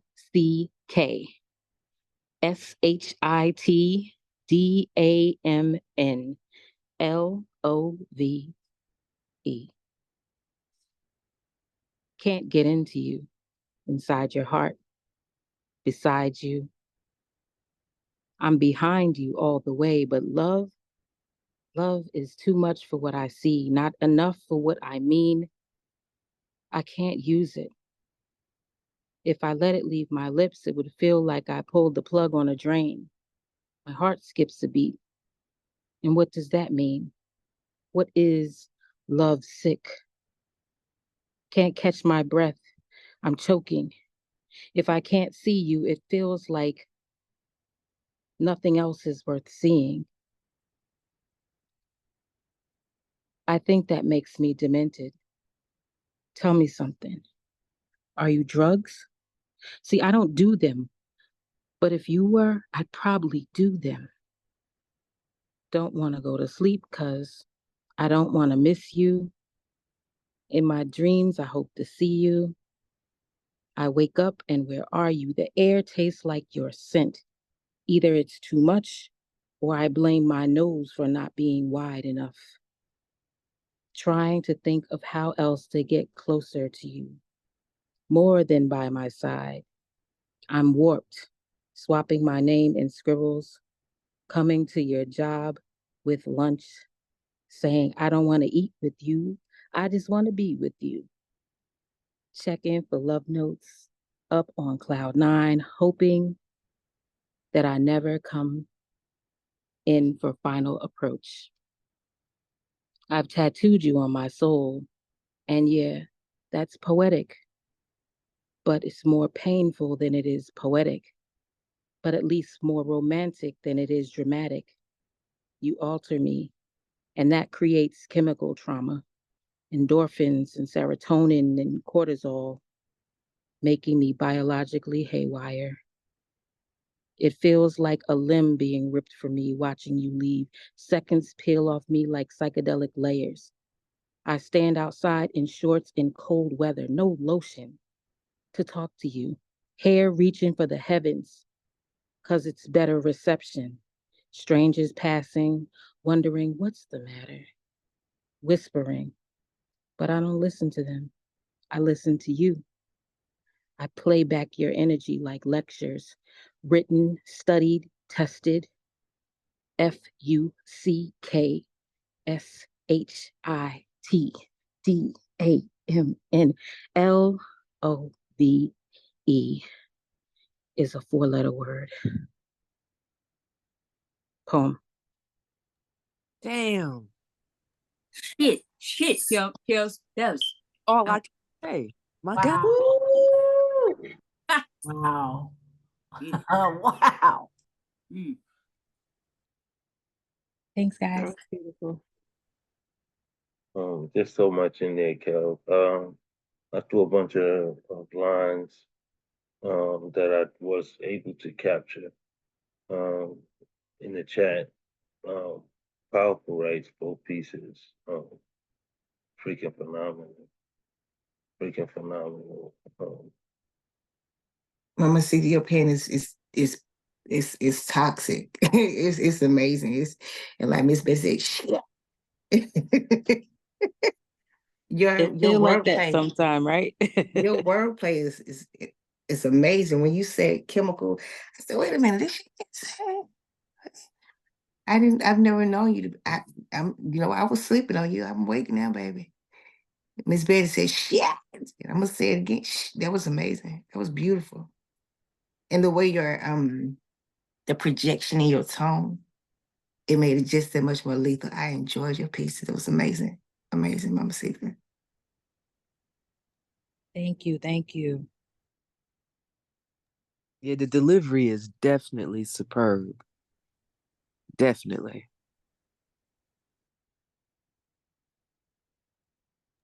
Thank you so much. And that's what's up. Y'all keep pouring into each other. Kels, make sure you go into the chat and get that love that's sitting there for you. For those who have just joined tonight, we are representing the glass work, the frame. So as you look across the screen, you may see quite a few of us with our glasses on, whether they be shades, reading glasses, what have you. So if you would like to join in that, please go snatch up your frames and join us in the space. Kels, you got frames on tonight. Can we see your beautiful face? I do not have frames on, but please accept my glasses picture as frames and pretend that they're shaded. Yeah, we will take that. We'll definitely take that. I'm not trying to put nobody on the spot. I'm just trying to get as many as I can, so that when we do watch the playback, it'll be a joyous moment that we can share and that we can all pride in. So we'll embrace that. Again, y'all show some love for Kels and her phenomenal works. Brilliant read, Kels. Brilliant. Beautiful. it was beautiful. It's beautiful, kills. Good night, everybody. Good night, Mama. Thank you so much for sharing with us tonight Good and for night. coming prepared. You look nice in your Good We frame. love you, Mama Betty. We love Thank you. you. Thank you for letting me cut the line too. Love. One love. Anytime. Anytime.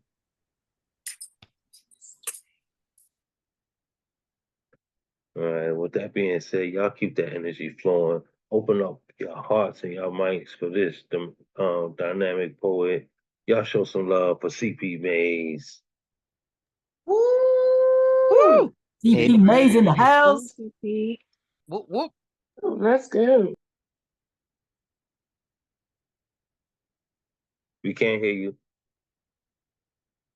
That's it. I can fire a machine gun, but I can't get myself off mute. Here we go. It seems like sometimes I'd rather go Dutch on a blind date dinner with the devil and never mind it. Damn it, damage, I'm famished. Hey waitress, can we split the check please?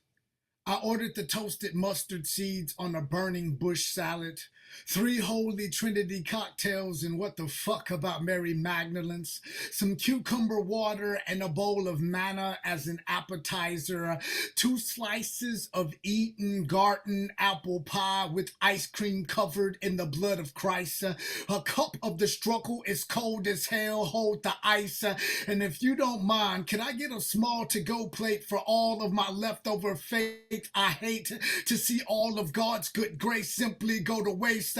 Balling on a John the Baptist budget I still can't afford to pay.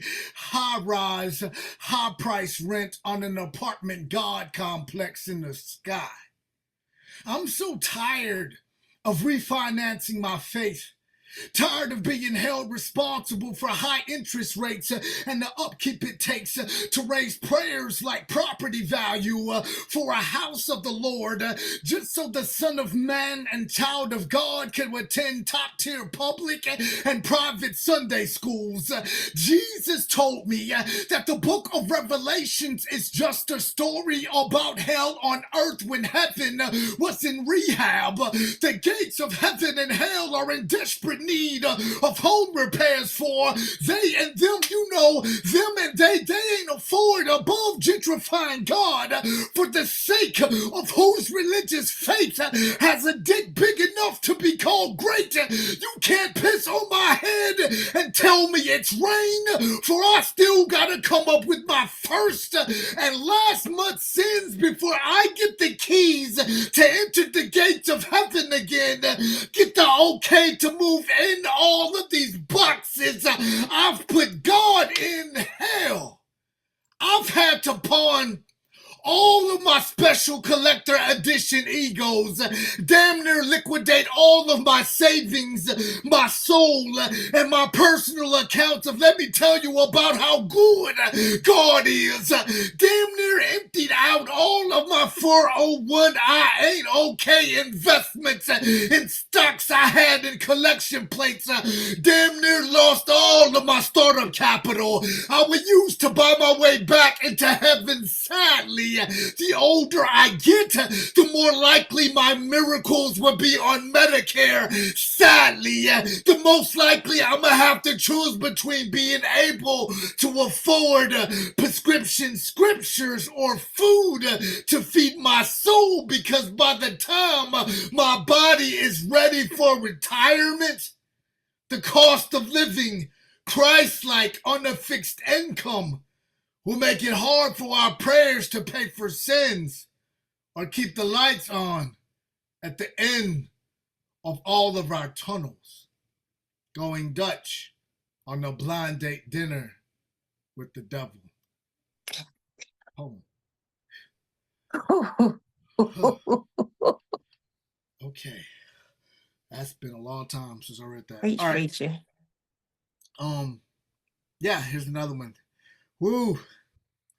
The Root. Tell me forever, how the fuck am I supposed to pick up my pissed off past when it's passed out from picking fights with purgatory? Similarly strung out, half hung over from half pints of hallelujahs, I was born in between broken bourbon bottles and busted out brake lights. My dreams are as wild as my sex drive. My nightmares are as horrific as an ego's eviction notice when your heart's too broke to cover the Saint safety deposit box that futures the forever your soul will lie in. Life's truly a bitch, but when she's out of my life, I know I'm a misser. Mirrors whisper, it's not your fault, it's mine, behind my back. I'm not sorry that up until now I failed at dying. I am that karma keeps G-string stripping down to the French kiss of my own failure. I parade my soul around like it doesn't make nightly special guest appearances at pity parties hosted by myself. Like it doesn't stay up late playing liquor in the front, poker in the back. Angry is the hospital I was born in. Devil motherfuck you was the sport I was playing the first time I broke my arm. The second time I broke my angel's wing, it was in the exact same place. Everyone else was playing hide and go seek. I was playing Satan hide heaven and I'ma go fucking fetch it, the trunk. My boogeyman sleeps in boy-cut shorts and has a backside that can raise the dead.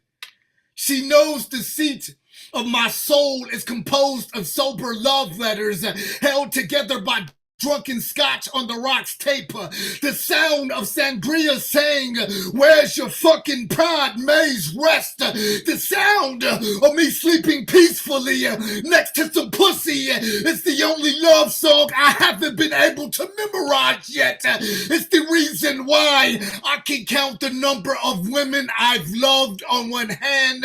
Here, sniff it. If you smell them, you can smell them all at once. They smell like coffee. And I like my coffee. I like my coffee the same way I like my women. French press steeped in heat till I'm ready to silky smooth sip sexy right out of their sweet coffee. Like I like my women, destined to spill everywhere down my throat when things get a little bumpy. I like my coffee the same way I like my women, strong with a good shot of whiskey in them. And I like my whiskey the same way I like my one night stands, not too cheap, with an ego that's not too expensive. The leaves. My catharsis can clear out the church pews. Madman metaphor mumblings kept the demons from seeing me coming, so pardon me, pastor, but the scripture in my pulse needs to stand up and testify. I've shit, shaved, showered, bathed, borrowed, and broken brainstorms from Beelzebub, pitched tits and tenants because my rhetoric needed to cop rental property, back to back in hell so many times in one day that the last time was the goddamn day I stepped out of hell and the ground got fucking lighter. Hey, pride, some fights I pick with myself I lose on purpose for no other reason than to say, Maze, fuck you, heartbeat. This isn't puppy love. I'm a pit bull off its leash. It's an Ernest Hemingway quote. Never mistake motion for action, the forest for the trees. Lifetime, I've unraveled lifelines via virtues and sins. Idiot savant with tattooed skin. I am Stephen Hawking with the pen. Poem. Thank y'all. Come on, CP. Y'all, please open up your mics and show some love. God damn it, never mistake movement for action. CP. Thank y'all for everyone who showed up at the feature Friday. It really meant a lot. Real talk. You are amazing, sir. I'm trying to get there. Crazy. Dude, I need IV fluids after that. I don't even know. Listen, I need an IV. He said, sniff it. Yes, guy. Thank you. Yeah, the feature was phenomenal, bro. Appreciate it. Definitely was fire to see you exchanging. And that was the first time I got to bear witness to your queen. So for you to share that space with her was everything. That was like breath, breathing life into me, bro. So you know, appreciate it, man. As well as hope for me and mine. So that was dope. And I did want to say, just to not take away from the comments to me, shout outs to Generalissimo for actually being on camera. I thought he was from like the Middle East. that spoke French with a dialect of Hood. I didn't know what Generalissimo looked like. And then the Right, first time I seen him on screen, I was like, oh, I got a face with the voice. So indeed, shout outs to Generalissimo for showing up on the camera. I was so enthralled. So yeah. indeed. That was super dope too. And watching them exchange last night, and that was the first time I ever put a face to the Yeah. voice as well. So I think that was pretty prominent. But yeah, thank y'all. Thank y'all. Yeah. Please make sure you visit the chat. We'll do. Myself as well as others have put down some fireworks that we received from you. Um, to share within those moments, man. Keep pushing your pen, keep pushing your craft, bro. Trying to pimp pin or die, baby. That's it. So Love it. yeah. Love it. Thank y'all. Indeed. Y'all show some love one more time. The CP made.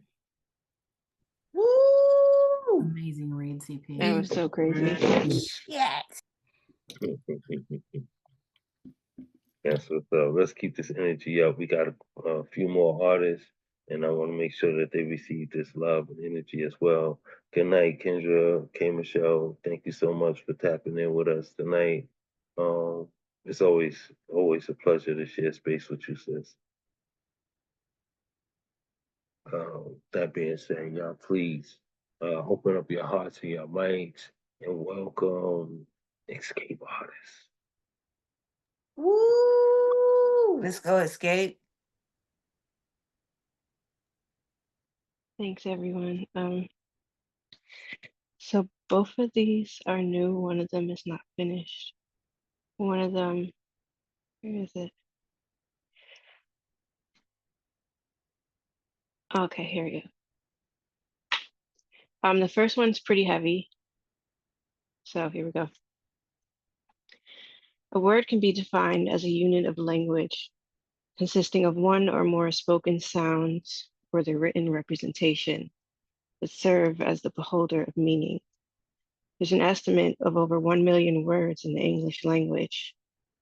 When a mother is lost, there are no amount of words to provide comfort, to help you understand how life continues. The dictionary on your tongue renders useless. The muscles in your jaw cease to exist, leaving it a hanging dead branch on a tree. The pain travels directly to the pen, and suddenly I am no longer a poet. I am a child again, learning how to make meaning of my sound and purpose of my steps. The Reaper puts his hands on my shoulder, says I can put down my fiddle, stop bargaining. If I ground up all the bones of all the skeletons in my closet, it wouldn't be enough to fill up your hourglass. They call it wasting disease, where death eats away at your tissues from the inside out, the same way wasp larvae steals life from a caterpillar. There is no disappointment greater than stuffing hope in a cocoon and praying for a butterfly effect to change the present, only to emerge neither as moth nor butterfly, but a creature of defeat. And it's contagious, the endoparasitism. Such a loss creates an infection of depression so severe, death creeps into your thoughts, creates a host out of you. At some point, living becomes a dream, wishing for a day the pain will fade away, how it jumps from body to pen, unable to resuscitate your hemorrhaging heart with even the faintest line of expression. Words become null. Even if your body was made of syllables, what good would they do in the absence of your birthplace? In the void of your universe, sorrow finds home in my voice now, with the echo of your vacancy in my smile. A million words becoming a casket of gibberish, desperately seeking a unit of language to serve as a meaning, to serve as the beholder of meaning. How could you possibly assign definition to the aftermath of death? That's the first one. Ooh, and this one I just wrote literally like now.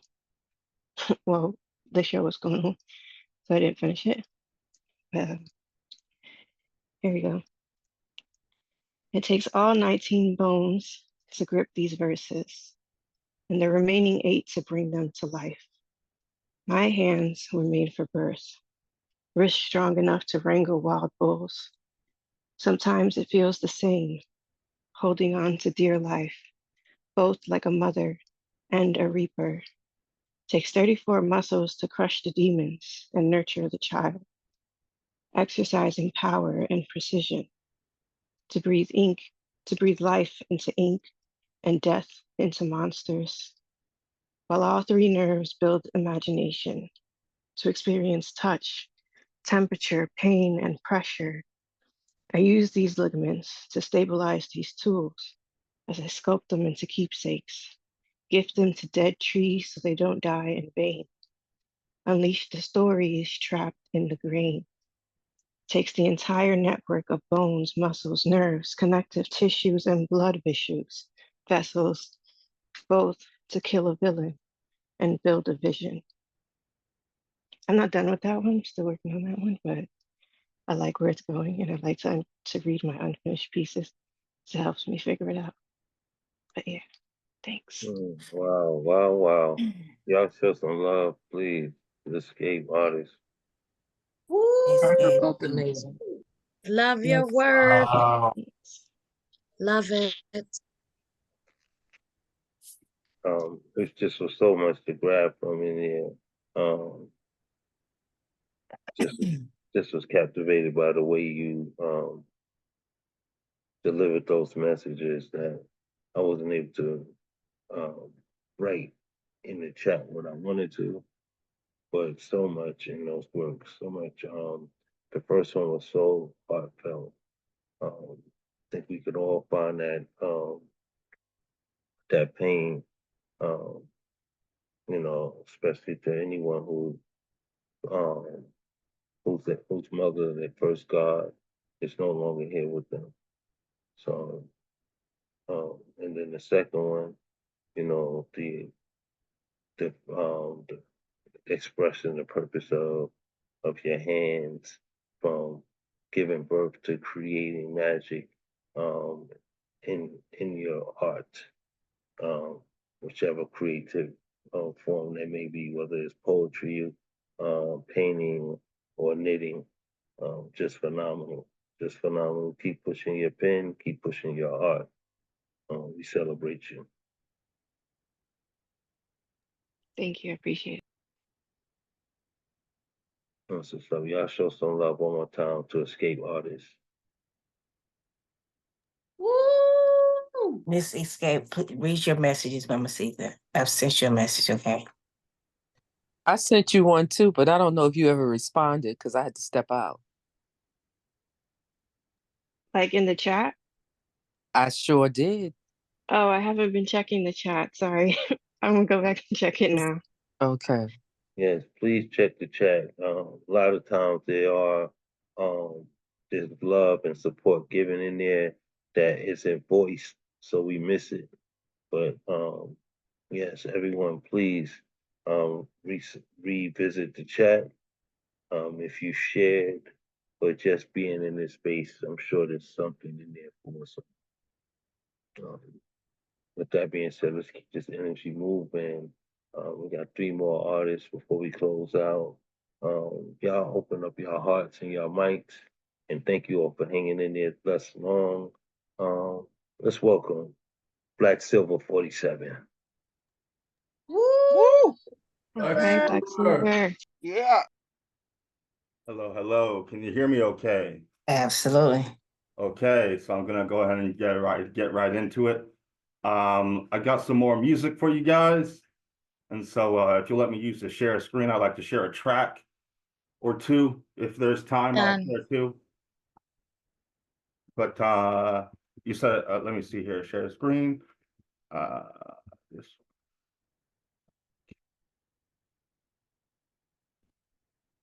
Okay. So I got hip to this free app that lets you mix tracks around and do like add sound effects to your recordings. So I went ahead and recorded a few things and put together this album called Fairy Square. And I'm going to share with you a track on there. I got one piece on here that is actually a poem over me playing the guitar. So I'm going to share it with you guys. It's called Humming Through Doubt. So let me know if you can hear it okay.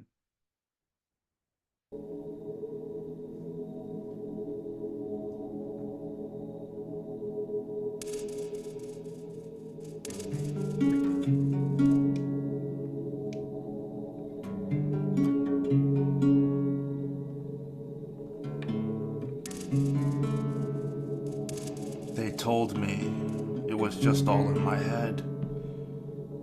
They told me to get over myself, everything's fine. But that still doesn't make it right. There's a negative intonation that still haunts me, and I wonder what it will take to get rid of it.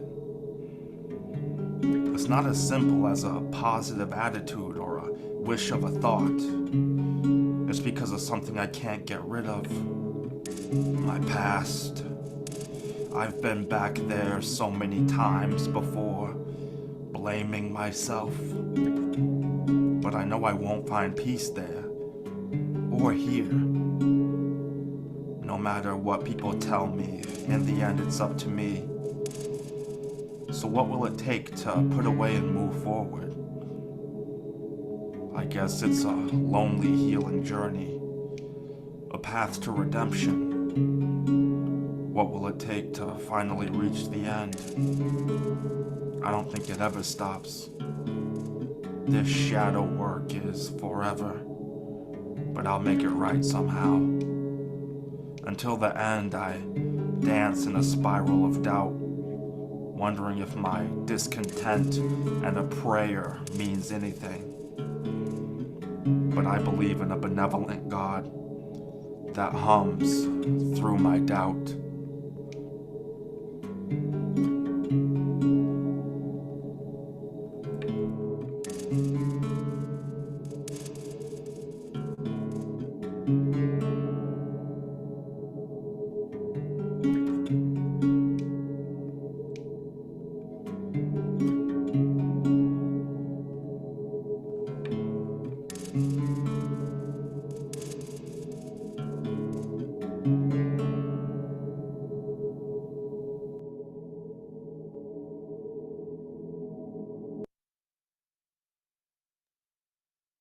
So did you hear it okay? Oh yeah, we heard that perfectly. That was dope, bro. Okay, wonderful. That was awesome. I love your sound. Thank you. Yeah, Really soothing, very soothing. Great work. thank you. If Yes. there's time, I'll share another track if there's time. It's about, well, I can't see how long it is, but Come on, you got one more. okay. The thing is blocking this. Okay, so I'll share this one track with you. It's called Fairy Wind, and this is just an instrumental, just some fun stuff I came up with. So here we go. Hope you like it.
that's what I got. Could you hear it okay? That was amazing. Yes, we heard it perfectly. And that's what I got for tonight. This is this new app that I'm using, this free studio thing. I'll post some of these to my YouTube channel. Eventually, I'm not in a hurry to do it right now, but you will see some of these tracks on my channel. But yeah, that's what I got for tonight. Thanks for listening. Awesome work. I'll put my IG in the chat if you want to follow me. That's what's up. Y'all show some love for Black Silver. Great work, bro. Woo! I particularly love that. Amazing. Yeah, that first one was it for me, man. I'd like to hear more of that from you. So keep on that path, bro. Keep doing what you're doing. Thank you. Yes, sir. All right, let's keep this energy up. We got 2 more artists and then we out of here. Y'all please open up your hearts and your mics for me once more and welcome Dope Female Trainer. Hey, Dope. What's happening? Let's go. Let's go. I had a surprise for you all, but I think I just lost it, but I'll find it eventually. It was I should be still be able to do it before I finish up the piece. I'm gonna go back with my staple piece, the one I love so much. It's called The Other Side of Darkness. I can't get that one out of my head. It's actually near and dear to my heart. So I'm gonna do that piece again. I actually won with this piece. Is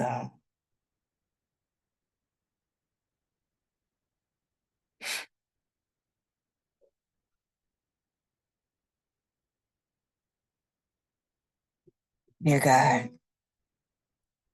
please guide my words. You see, because I often ask myself,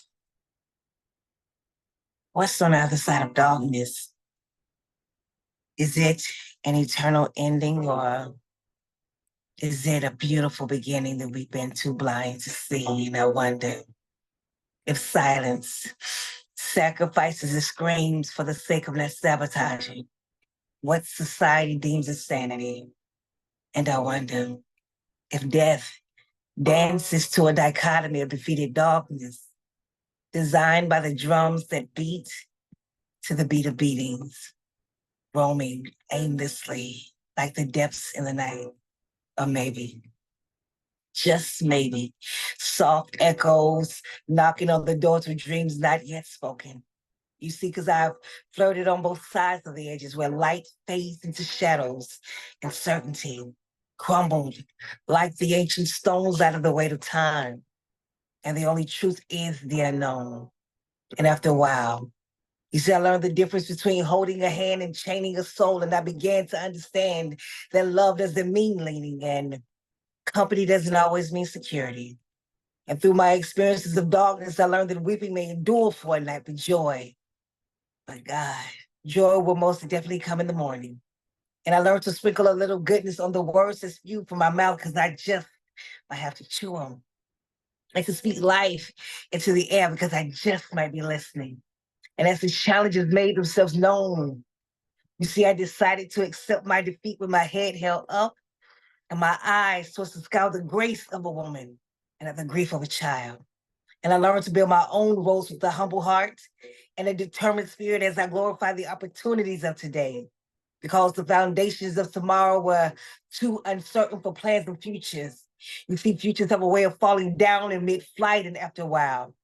You see, I learned that even sunshine burns if you get too much. So I decided to plant my own garden and decorate my own soul instead of waiting for somebody to bring me flowers. With each day I choose change. You see, I choose me.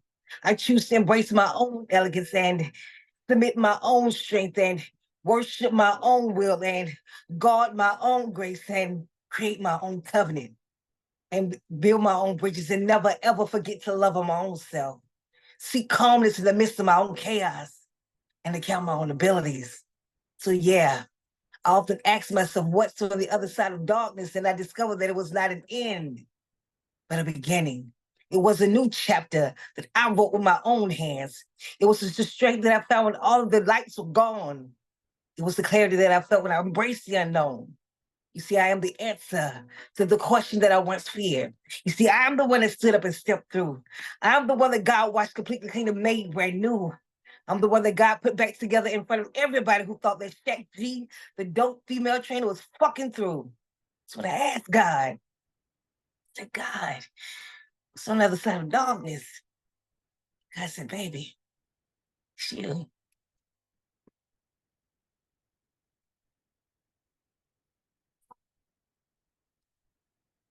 It's a peace.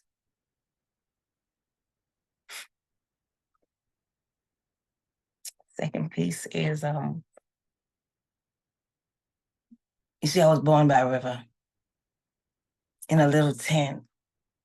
And just like that river, baby, you see, I possess the symbols of endlessness, geographical awareness, depths as deep as the flawless sea. You see, I am that stable mind that's constantly creating currents of chaotic confusion while conquering the traumas caused by the critiques of consistent envy. I'm that bold, bright, blazing, beautiful black chick, hell. Some call me Sarah Baldwin, thinking my lips and hips are designed to make and break all your shit. I'm the thought before you think it, baby. And I'm the pen, the paper, and the motherfucking black ink. I am your author and your editor. And I'm the first one to support your shit. Remember, baby, I wrote this shit. Stood 10 toes down deep with you in your shit from your ass to your nose. Hell, baby, I was even the sharpest that wiped your shit. And that liquid gold, baby, I milked this shit. Make no mistakes about it. I'm gonna make this shit look easy, chick. I'm the pan and the cake from the plate that your ass ate. But I ain't your mama, huh? Well, I'm somebody's mama. And I'd be damned if I let you take my peace of mind. Cause this here piece is mine, cause my worth is priceless, baby. And I may not have graduated from college, but you can damn sure call me that straight knowledge, cause I can change from sense from your hands to mine. Hell. Multiply, divide, and increase your shit by 3 times, cause baby, I'm fucking dope. And like the rose that rose from the concrete beneath your feet on constant repeat of empty echoes, exposing the woes that I no longer want to hold, but baby, somebody do that shit for you. Because to deny me is to fucking deny you. You see, I be that cocaine rich, 100% authentic bitch, grade A, type O blood that trickles history into your DNA. I am that Henrietta Lacks chick, baby, covered in cracked backs and tattooed scars of sacrifice chick. You claim that you came into this world alone. Well, I guess 10 months in my room and you never considered this house your home, baby. I built this foundation, this stage and this throne. And the only reason why I'm queen of the jungle is because I don't make that bitch my home. You see, I am your Georgia power. I'm your built-in PhD, and I graduated magna cum laude of Life University. I am your educator, your peacemaker, your navigator, and your motivator. And when the trials and tribulations of life nearly got the best of me, you see, it was you that I thought about, and I earned my motherly degree, baby. You see, you owe your fucking life to me.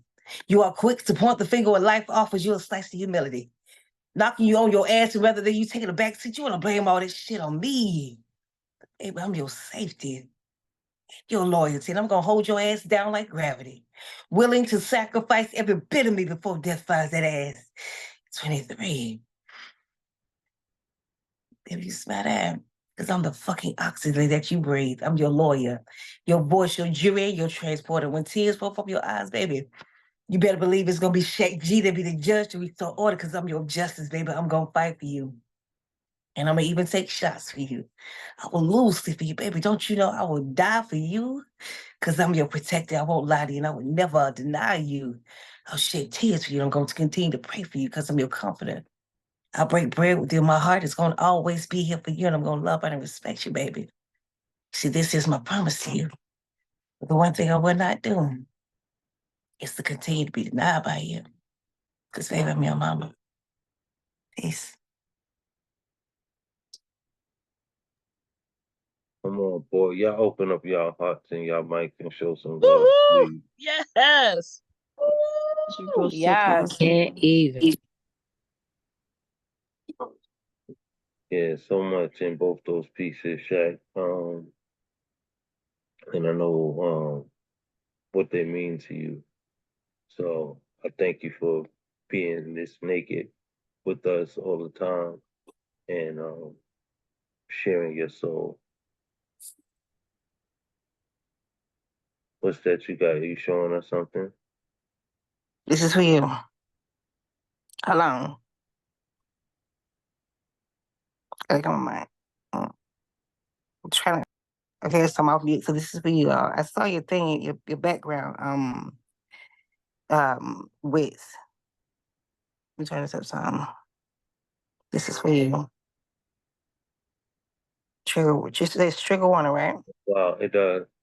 So this is for you. Wow. Trigger warning. That's dope. Please share that with me. I love it. Trigger warnings is me and my brother Coach Josh Small's dedication to the military veterans. It's a book that we put out 2 years ago. And it's actually the first joint collective that I was able to put together with him. So it's very, very meaningful to me. And again, we all live under the conditions and preconditions of war because every time someone either defends or is taken over by another country, there's a new set of laws and rules put into play that dictate our lives. So I think it's very important that we honor those who have sacrificed for the liberties that we do have, as well as, the majority of us have family members or know someone who has served, and we have to continue to honor them through the traumas that they've endured again for us to have these liberties. So yeah, please share that with me. I would love Not a problem. Both my children in the military. My daughter's a sniper. She's in the Army. My son's in the Air Force. So I know exactly what you mean. yeah, exactly. Yeah. I'll send to you. Thank you so much, Shaq. Again, thank you for sharing with us. Y'all show some love, please, for Dope Female Trainer. Y'all still with me? Thank you so much. Beautiful work tonight. Truly. Beautiful. Yes, thank you, everyone. Thank you. I know it's late. I know y'all been hanging in there since 9 o'clock. I thank y'all so much for being here, to sharing this time in this space. If y'all can please hang in there for one more artist, try to keep that energy up for one more go round, and I'll let you all go back to your personal lives. But again, thank you for sharing this time with us. So at this moment, please open up your hearts and your mics and welcome our last performer, my brother, Coach Josh. Let's go, Coach. Yes. Let's go, Coach. Hey, fam. Coach. What's poppin'? I ain't performing. I'm just here. Let me get right in. Let me get right in. Can y'all hear me? Absolutely. Nope, we cannot hear you. By the time I count to 5, 3 dead racists will turn over in their graves. Somebody's shotgun wailing grandfather is going to wish us back in chains. By the time I reach 5, someone's ghost is going to grow legs and walk. Walk by a sundown town with someone's child handcuffed. A mother stretched from corner store to Sunday's best, dressed in all black, drowning herself in tears. She'll be praying to understand everything she cannot overcome. Number 1, America will always taste our color before they say our names. will call us the same vulgarities we love to call our next door neighbors, from deadbeat and I am nothing but number two. Every gift you have will be measured by the leader you post on social media. Dead, alive, or hush money quiet in public, number three. I've learned Black men cage their fears in whispers. That we trap our voices between no one's listening and no one cares anyway. The same get down or lay down death sentence since birth. So Black men will always feel invisible. Will always serve money like it's a godsend. And most Black men, they die trying to get rich. Number four. There are mile markers of generational traumas in our response.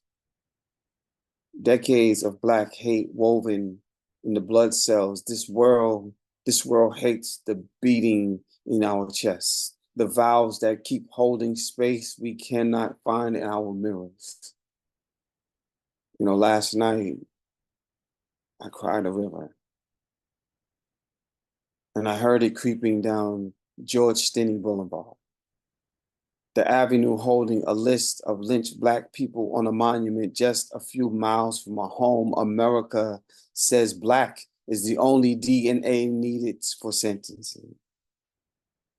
She says that white hands use blue ink to sign Black death sentences. I know a man, and I know man is not perfect. And that man walks the earth side of heaven hoping for a better day. But Black men walk different.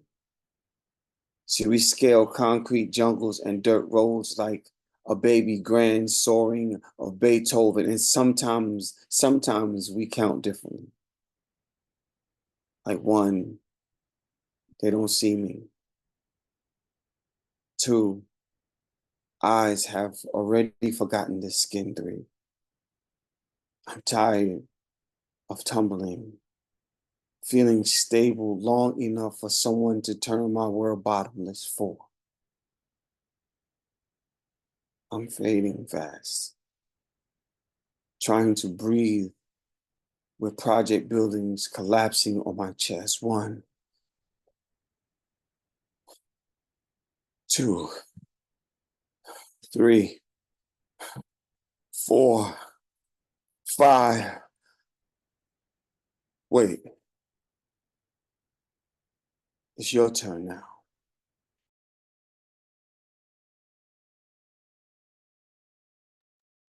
Good grief.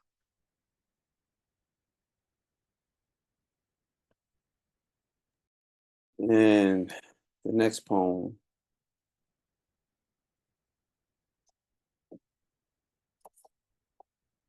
I lost my tomorrows in your goodbyes. I watched my own shadow walk away. It felt like leaving Earth, but I couldn't see my footsteps. So I planted my feet in moon dust because I was already crying. You see, it was the goodbye that took me away. Emptied my hands, so I was leaning once again, folding my hopefulness in the happy. There's a happy I left behind. So now I'm finding myself searching again. Begging a morning sun to wink an eyelash, I struggle to find breath in this darkness, but she is my light. The flickering in my midnight star. There's no fading when she's here. Again, she's my sunlight. The meaning of heads stuck in the clouds, I walk in her shadow work and watch her tomorrow spin while losing my Fridays for her 7-day worth of Mondays. She makes it safe to pray and not worry. And blanket my daybreak with whispered secrets of joy. Somehow she always sees me perfect. So I live to make her smile kiss the sun. And I know it sounds like a fairy tale, right? Sometimes love, or sometimes love is just that unbelievable.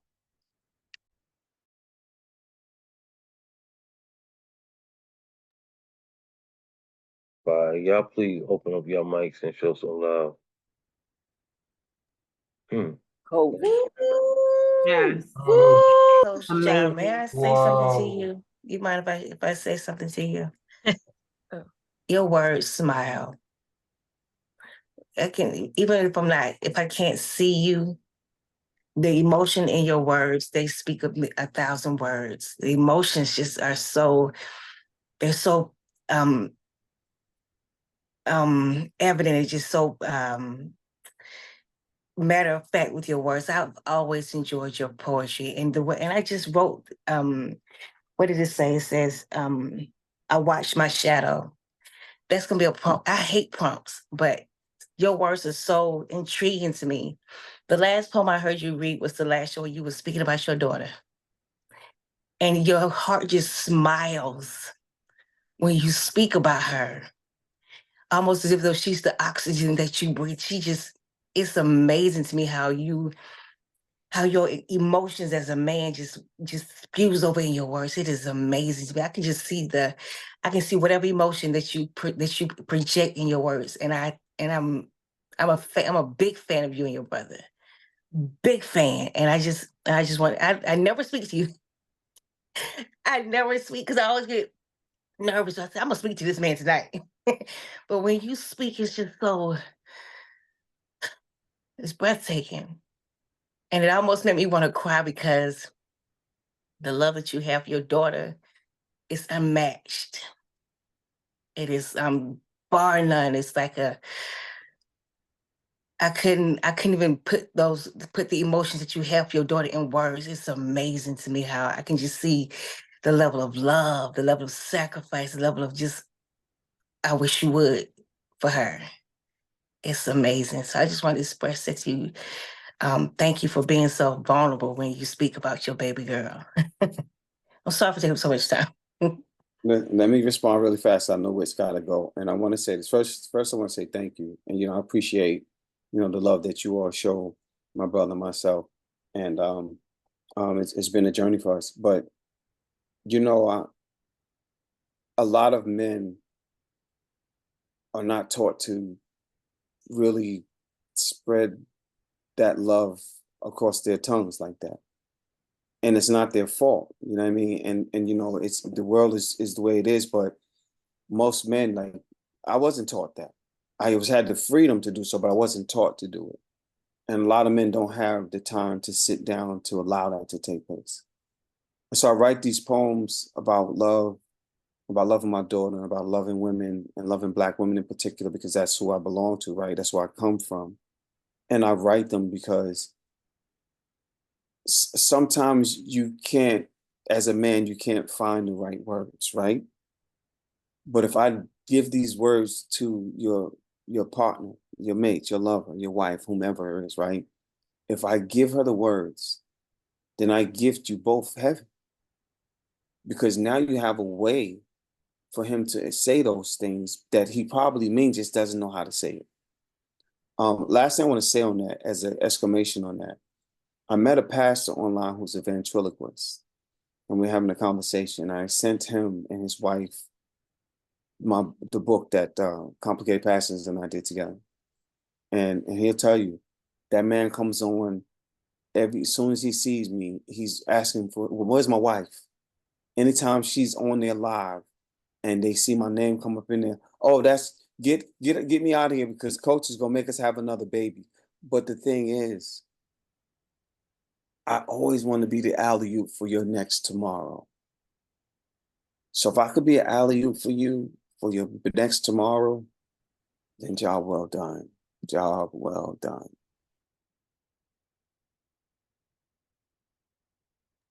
Thank you. I appreciate you. And I on that, appreciate you. it's Stan you, not you, dope. He knows. I'm telling you, they lethal. These brothers are lethal. No, ma'am, you are lethal because your poem that you did last week, baby girl. I still remember that bad boy. That was amazing. I'm sorry, Mr. Wicks, but baby girl, I didn't get a chance to say anything to you because you left out the room so soon. I have never heard a piece like that, and it still sits with me to this day. I said, God damn it. I don't know what motivated that piece, but that was an amazing piece. Amazing piece, Sugar Booger. Thank you. And I want Wits and Gifted to be able to have their meeting because he's got to get up early. So I'm going to get out the way. I'm not going to say another word. We going to meet like Pac-Man and Miss Pac-Man. All right, now, good night. Shit. Look, I love y'all. I truly do. Thank y'all so much for staying the duration of the evening, to be there to support your brothers and sisters as they share. This has been a special night. Again, I'm gonna shout out C Santos for inspiring the glass tonight. And Mrwitzthepoet, yeah. Mrwitzthepoet. Bringing it to us. Bringing it to us.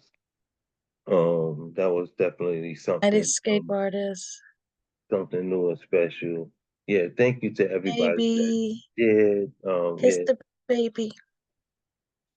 Go ahead, co-host. I do so much talking. Please share. Oh, I was just saying good night to escape artists, but yes, thank you. I didn't mean to interrupt you. Thank you to everyone. C Santos, thank you. Thank you. Thank you. Well, good night, everybody. You do the same, and thank you for sharing such beautiful shares. Thank you. Gifted, no more babies now. Oh, watch your mouth. I love y'all. Bye.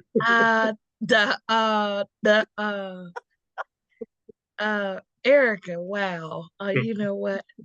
I can't with you. All I right, y'all. only It's make been a boys. wonderful. That's all Thank I'm you, saying. Gifted. I only make boys. Oh, thank you, Nemo. Thank you, Justine. Yes, for love you hanging in guys. there. Oh, we love you Highlight for of the hanging day. in there. Yeah, you Always. do. And we're gonna get Same. you to share one day. One day. Oh yeah, soon. Soon. I'm She working on will. something. Yeah. Awesome. In her time. Kale's great work tonight. Thank you, Yeah. thank you. Everyone. This whole room was lit up tonight. It was another special evening. I meant to advise you all. The last week's episode was our 50th episode. So that was a special night and it was truly a beautiful experience. So if you get the opportunity, please go check the YouTube page. I do try to share it as often as possible. But go back and visit yourselves and see how you affect your peers. I think that's magic. I love you Yes. all. Yes, you were here. Go back and visit yourself. Was that funny?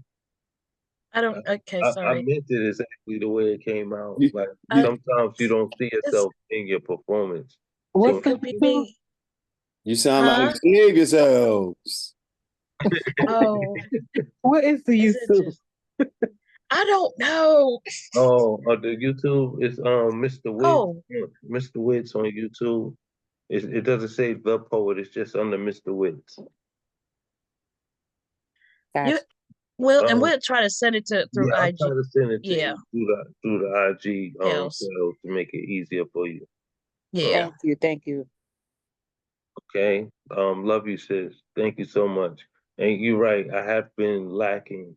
I haven't been able to hit everybody, and you're one of the windows that I haven't been sending the videos to the playback. So The link, yeah. I'll try to do better.